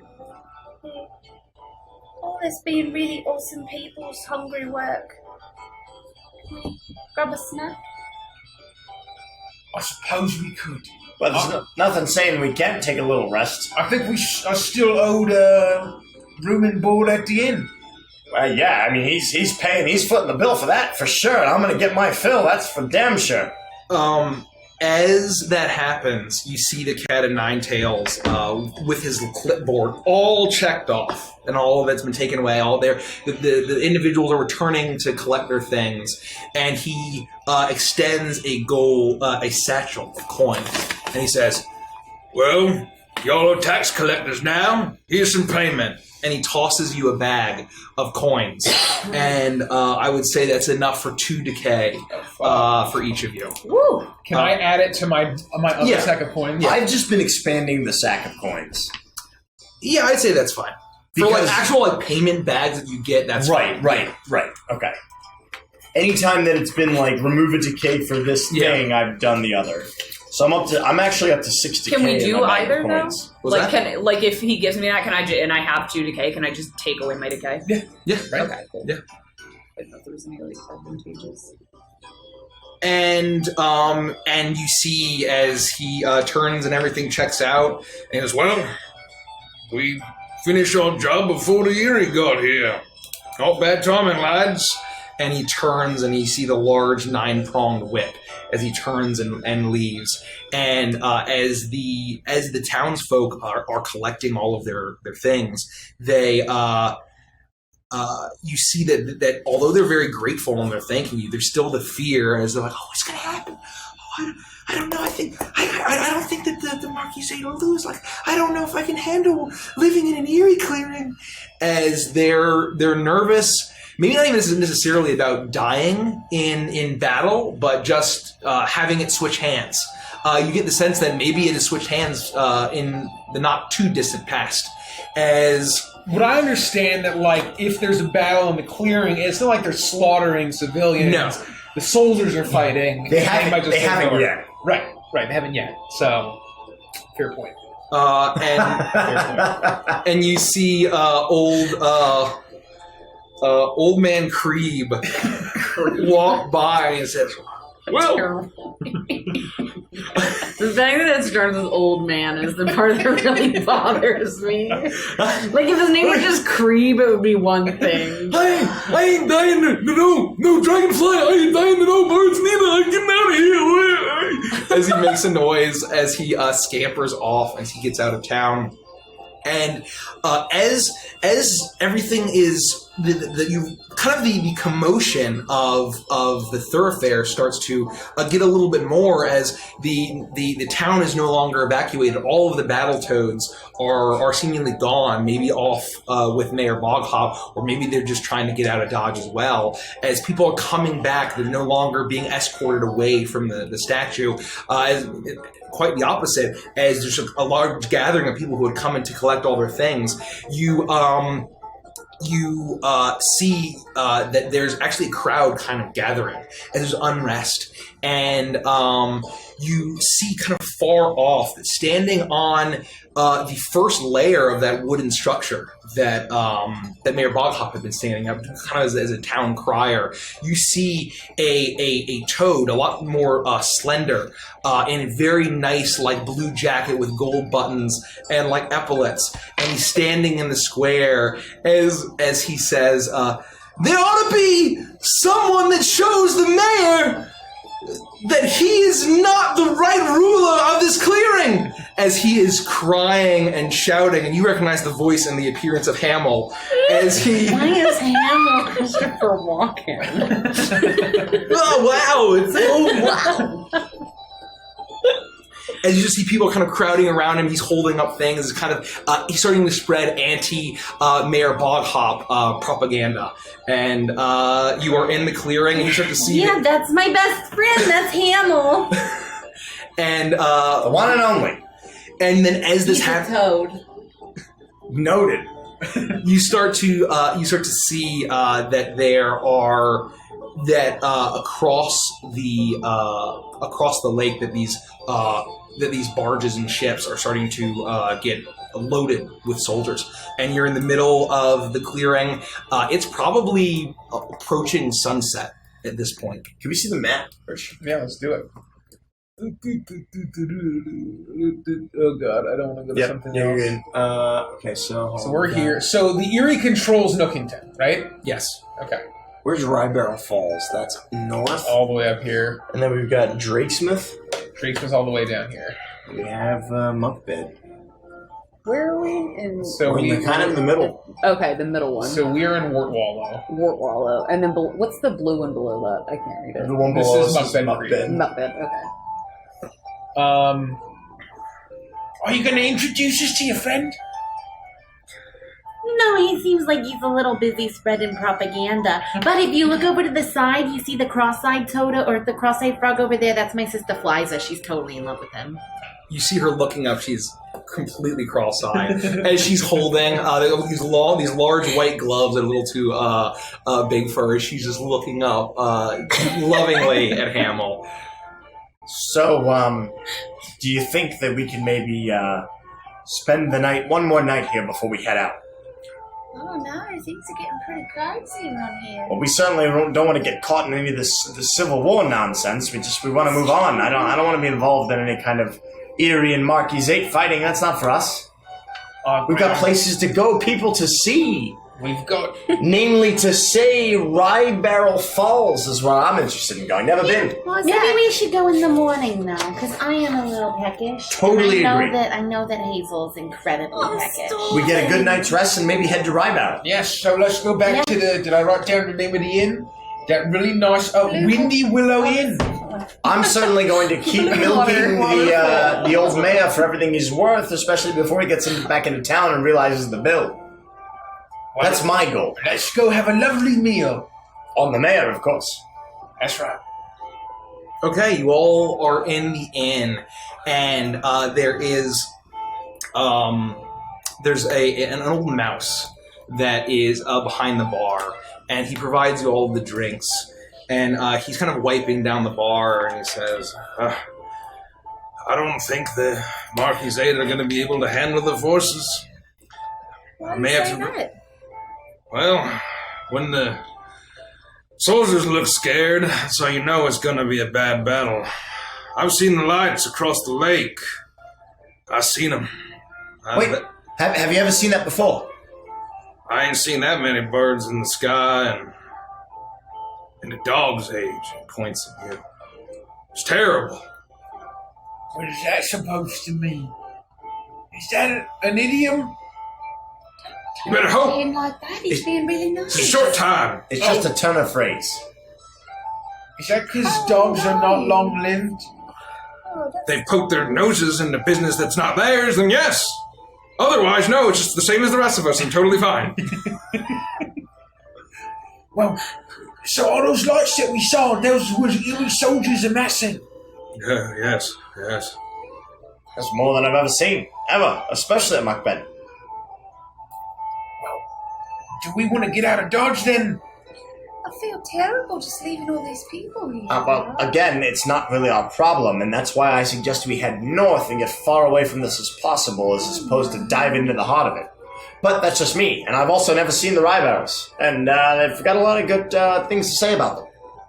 So you're saying maybe we take the river north to Click-Clock Crossing? Yes, Seems absolutely. like an awful long way to go. Well, the bottom line is we have 4 places ultimately we need to see, and this one is the most out of the way. No matter how we cut it. And I'd like to steer clear of whatever Marquisate Erie fighting is going on. What are we supposed to run out of the way?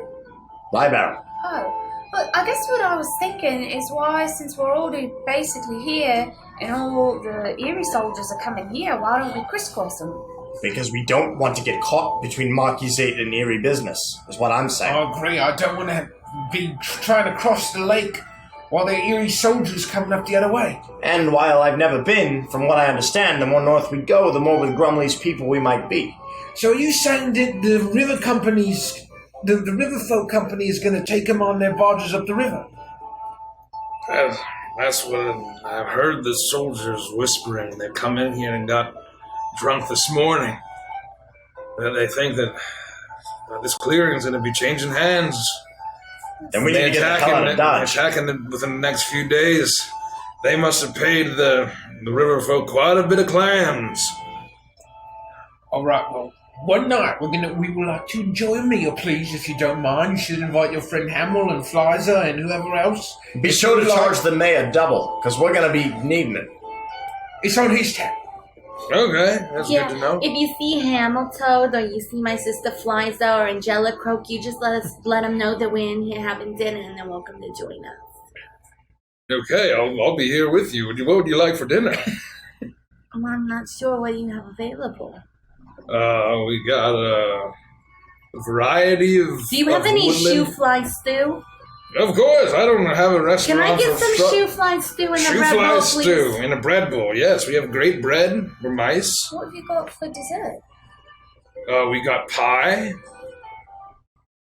rhubarb pie. Rhubarb. Okay, and then what? That's all we got. You only have one pie? Well, I mean, the dessert isn't very popular around here. But that's just stupid. I would like. He looks genuinely hurt. It's my mother's recipe. No, I'll take the pie, but I just, why don't we sit down and I'll go through my book? I've got a lot of recipes I could share with you. Well, I guess I'm gonna probably need to make even more money once I'm paying taxes to the Erie.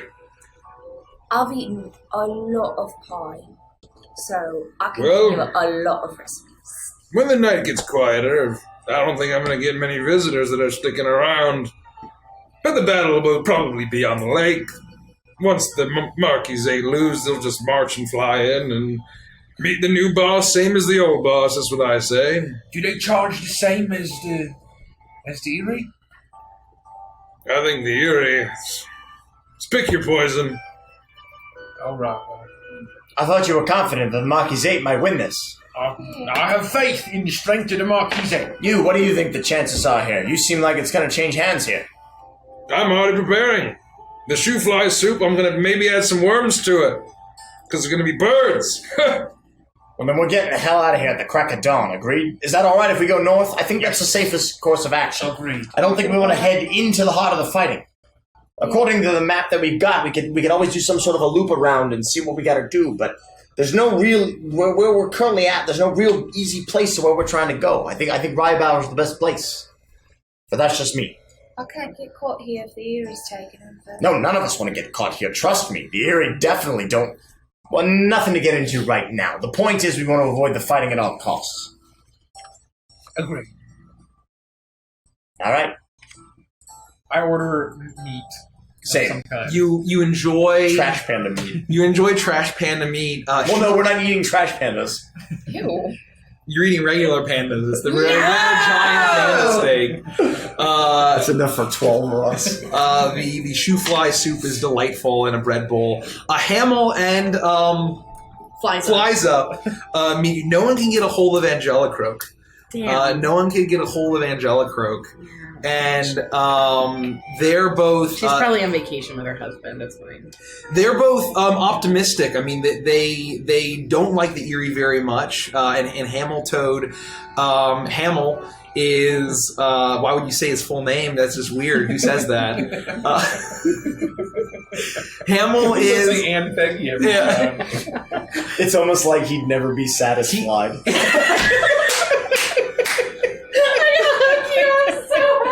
He pokes around his suit and is like, I will never be satisfied. This isn't very good. He will never be satisfied as he picks out the flies of his soup. He's not very happy about it. But he thinks that it might be an opportunity if the Eerie take over. Can I have Vantress and Chill best moment? Because that's already my best Vantress and moment. Chill soon. And you see, and he might be the opportunity to get rid of Mayor Boghop, because there's not a good chance that the Eerie would take the same mayor. I'm so mad. I didn't think of that. So when you're super proud of your friend, but you're also really bitter that they thought of it first. It's amazing. I'm in a glass cage of emotion. And then you all enjoy you have the rooms. The old mouse that runs the inn is kind of is not particularly scared like a lot of people. You see that you get the sense that he's probably seen the clearing change hands a couple of times, and it's just another day in the Dimwood. It seems to be the situation, and he says he's not leaving, and that's what he does. And you all drift up to sleep. Is there anything else you want to do? None for me. Okay. Can I clear my exhaustion track from the gold that the tag gave us? Cat of nine tails. Yes. That's a pretty big payload. Yeah. So you Actually, I guess I didn't really steal that. Never mind. That doesn't count. But you did steal all of that gold off of the toe from the statue. That wouldn't have counted as a big payload, though, would it? Well, he gave it to the Cat of Nine Tails, so Yeah. that was for someone else. So you all finish your you all go to sleep, and you feel as if you went up by 2 reputation with the denizens, and 2 with the Marquisate. How does that work? Shit! I bump up another For one with us? the Marquise. So if you go 1 over, does it spill over or no? No, because it. What are you at? Are you plus 1? I'm at 4 with the Marquisate, so +2 is going to put me to 6. Did we get? So you keep going up. You have to go up to 10 to level up. No. Again. No, I've got +1 with the denizens. So here's where I'm at. I'm +1 with the denizens. I'm 4 with the Marquisate. I thought you already. So I'm saying, what happens to the extra? The extra So 1. Taxation for the follow. And then add the other one. Just 1. Just 1. Okay. Yeah. Thanks for the follow, Taishiz. Hey, welcome. Thank you. Did we gain reputation last session? No, it was the session before that. No, last session we 2 and 2. Did we? Yeah. With what? With the Marquisate. We got 2. You brought justice to Mr. Y. Okay. And I you basically got 2 from the Marquisate last session. So then, we each get 4 reputation. For the Marquisate for this session? But then we got it from the denizens last we got time. no. That We was got the both. session before. No, it was both. Was it? Yeah, it was 2 and 2. Holy shit! 2 and 2, and then 2 and So 2. that's why I'm +1 with the But this is denizens just and the Marquisate. Because I'm about to be +1 for each. So what do I do? It was Because 2 and 2 this time as well. I would now be. Yeah. Thanks for the Welcome. Thank you, everybody. Thank you so much. Playing a Powered by the Apocalypse system, the new Root RPG by Magpie Games, and we are trying to deal with all of the reputation stuff that comes Yes, along you're with playing it. Woodland Crown Vagabonds. Yeah, it's so fun. This is the map of the Dimwood where we are. We are this little raccoon meeple here. The this little bouncy guy. raccoon meeple. Thank you. So welcome, everyone. Welcome. I'll cut back over to this. There So we go. as you get your reputation, you awake in the morning, and you hear the loud crack of thunder as the sky is still dark outside, as the clouds of the storm have rolled in, and you hear the pattering of rain hitting the roof of this inn, the Windy Willow. What are you all doing? Well, I certainly hate to head out in this weather, but it sounds like we don't have a choice. Are there any orders in this town that we could buy passage up a clearing? We'd have to take a look and see if Peggy knows. I mean, I know them in Muckbed Creek, but I haven't been up this far in a very long time. Oh, frankly, we could just go through the woods. We could, but I'm sure using the otters is faster. We could also go see if we could talk to Old Man Creve and see if he is willing to go out in this kind of weather. He said he was going to leave town. I think he left last night. He's also no otter, and the otters are best at what they do, and there's nobody better. If we're willing to spend the coin, it might be worth it to check out what's available. Otherwise, we're trekking on foot. Do we get a sense that if we were to pay the otters to take us up the river, we would avoid a lot of the danger of the forest and the decay and all that? You would imagine that it would be treated like a path. Okay. A river themed path. Oh, I guess that's a river exactly themed right. path, and the otter would be the best. But then you could probably pay a frog or someone else to that is willing to go up the clearing. Right. Normally, it's like the otters take a lot of money for their river boats. Well, because what we're dealing with, we're deep in the muck, and where there's muck, there's clams. Well, then maybe we find someone that's not an otter, like a frog or another muskrat or something. I'm just saying, you don't pay for an imitation if you want the real thing. That's all I'm saying. Well, why don't you ask around? It's kind of what you do. You're from this sort of area. Sure. Oh, Peggy, I don't know if you know somebody, like a family friend, that might own a boat that could take us. So you seem to think that I know a lot of people in town. I spend 99% of my time alone in a room just making things. So I don't really know anybody. I'm sorry. Well, There's nothing to be sorry for. I really like my alone time. Oh, you just hate hanging out with us all the time. I wouldn't say I hate it.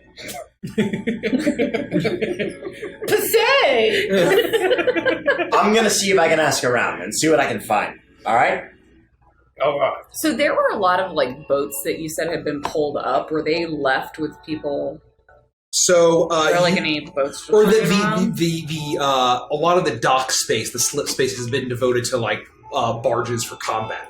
And you get the sense that they're troop transport. Yeah, troop transport. I thought you meant people were pulling their boats. And that a lot of the fishing boats are kind of pulled off to the side, or anchored out basically, and they needed to take dinghies here and there. But to go up the river or down the river, it needs more than just a rowboat. You'll need some kind of ferry, and you hear that whatever river folk company stations there are in this town, especially now with the impending battle on the lake allegedly that was going to happen, is they have jacked up their prices tremendously, and you get the sense they'll be expensive. And that's just the price of doing business, It's, if we don't want to do it, we can go on foot. We do what we can, and we roll the dice. Talk them down or something. Of course, that's what they do. They love to haggle, and as do I. So if you'd like, I will go do what I can. I'll see what I can do. All right. Maybe we can. I don't know. Maybe we can sell them something. It's not worth a lot, but maybe it'll think that it's a lot, and they'll take the price down. We're not trying to trick them. We're trying to haggle for a fair deal here. These are smart individuals we're dealing just with. tricking somebody to get them to let you pay No, them this less? is coming to a mutual agreement. We each give a little bit on both sides and see if we can come to something. We're not trying to trick anybody here. All right. So, you're leaving. You're going about the town. Hey, I was going to see if I could find some otters or any passage. See what our options are available. Obviously, I'm looking for the otters because I think that they are the best at what they do. So the rain is falling down as you all leave the inn, and you see that all of the houses are boarded up, tightly locked. And as you turn around the bend in one of the streets, you see the huge lake in front of you, and you see out ahead that it's a cloudy day, but you see kind of a cloud of black shapes in the sky, and it seems like a cloud of birds.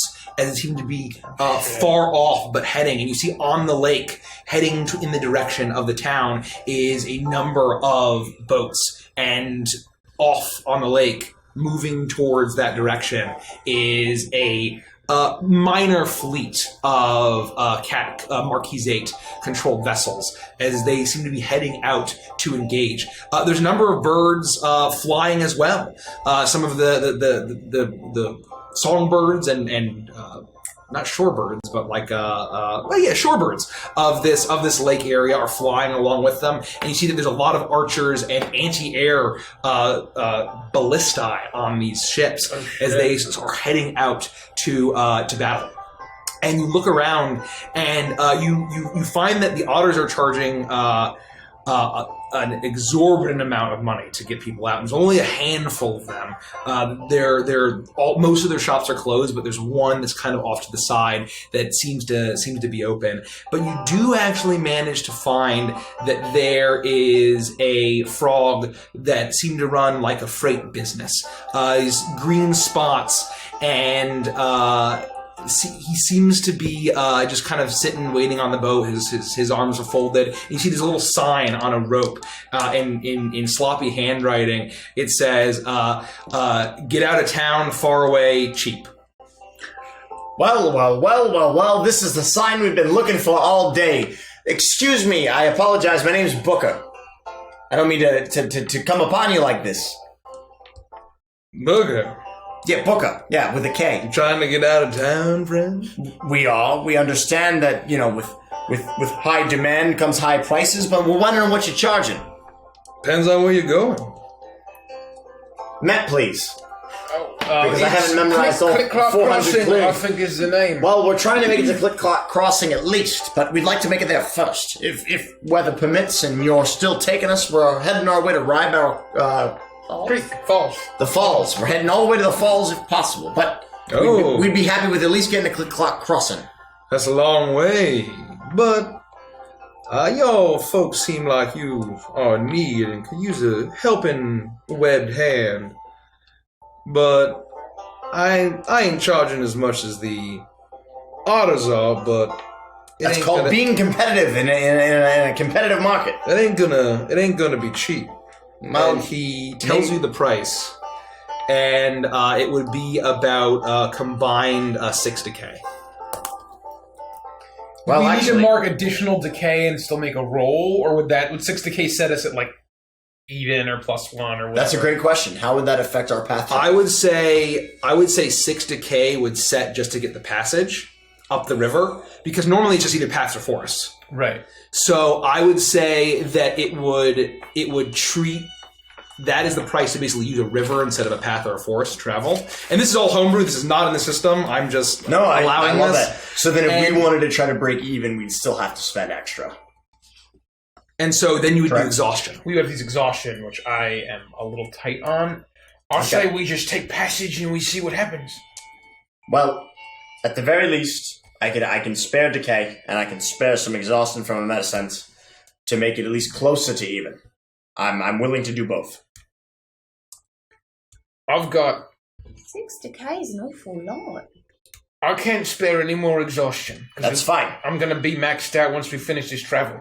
That's an interesting point. So my plate armor, I mark an exhaustion when I travel. If I'm sitting on a boat, would that be counted? I would say no. I'd say that would counter that. But still, I would say don't offer up any exhaustion. I can offer up 3 decay and 2 exhaustion for the trip. I'm willing to do it for my friends. Well, I could chip in certainly a decay. I have three possible slots. So that's 4. I can do 2. Plus 2. 3, 4, 5, 6 decay. So that covers the cost of take the 6 decay? I thought we were going to haggle. This is a much better deal than I thought we were going to get. So we're going to take it. You're marking 3, you're marking 2. And I'm even offering to pay for it, so don't give me that face, Hazel. Oh no, I'm sorry, that's just your face. It is just my face, but it's the face that I make when the con man's getting conned. We're not getting conned. I don't think you understand what the otters are charging. We're doing ourselves a favor here, trust me. And I'm offering up almost half of the cost. So why don't you just settle down and sit down, cheeks. I give up 2 exhaustion in addition to 3 decay. So we're good on decay. How much exhaustion do we have? I've given 2. 2. That's so good. Are you getting up any exhaustion? No, I don't have any. That's okay. That's right. Got one. I don't expect it. What do you got? You gonna give anything for this journey, or you're just gonna sit there and stuff your face? Well, you've made me really mad now. Good. I'm not happy with you. You called me a con man. That's rude. You are a con man. Bullshit. Offer up exhaustion or not. Let's go. I can give one, but I don't want to. Could you? How?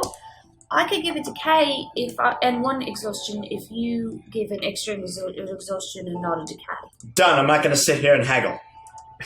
So I'm back to 4 decay. My bag of Am I the coins. only one who remembers him saying we were going to haggle?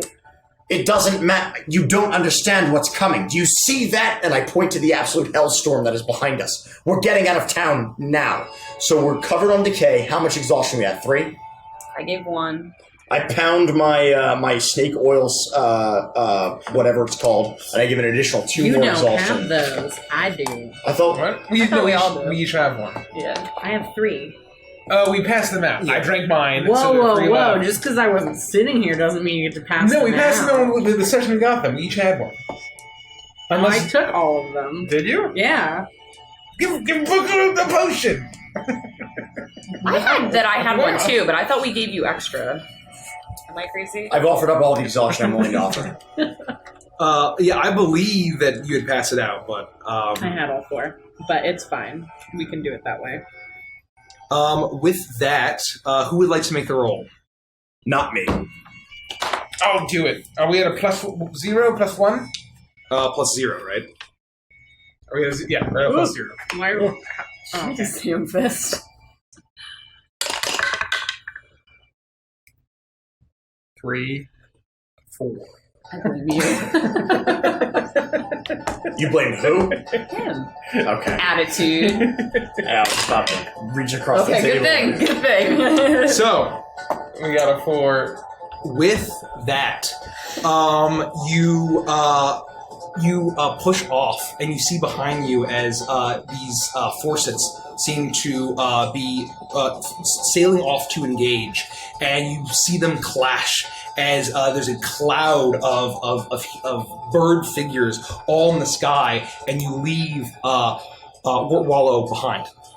And as you make your way north, you turn around the bend, and you make your way up the river.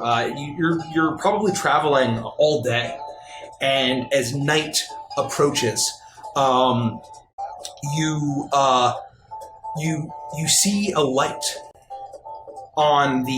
through the forest along the edge, and you're way far away from civilization, but through the trees you see a small flickering light, almost as coming from a lantern. And as you turn around the bend, you get close to the shore, you see a cloaked figure in the rain emerge from up along the bank with a lantern. And you see 2 eyes peering down, and a feathered hand reaches up and pulls down the hood, and you see Jericho, the great horned owl that started your quest, and that's where we'll end the session. Oh, shit! Alright. It's Jericho! It's So, Jericho. we're gonna all the way north. We're gonna put it in Evantress and Chill. So what is Evantress and Chill? Evantress and Chill is a fun time after the session for subscribers only. It's live. It is live. We can talk about our favorite parts of the session, and you guys can tell us your favorite parts, and we can answer questions and just generally have a good old hangout. A fun little hangout. And then it's on YouTube for those that cannot watch it live. What about September? September. We So also if you- forgot leveling. Advancement. So we'll do advancement and advancements and chill. Okay. And so we will see who advances, but we'll do that in advancements and chill, and we will. What else? Oh, September. If you want to stay tuned, if you're just following and you haven't subscribed, if you're on the browser and not on an app, you can get it half off at Tier 1. And with that, I think we're going to cut it over. Yeah. Please stay tuned, or please join us on what's our next stream on Saturday for Beneath Dark Wings. It's the whole Legend of Vantress crew. It's very exciting. It's been 5 weeks. Also, evil attacking bird people. So there's some common themes. And then we're back on Sunday for Curse of Strahd. Yeah. So back to back super sessions, and I think that's the update. Okay. So we're gonna cut it over. Thank you guys. We'll see you in Adventure and Chill. See you there. Bye. Love you guys.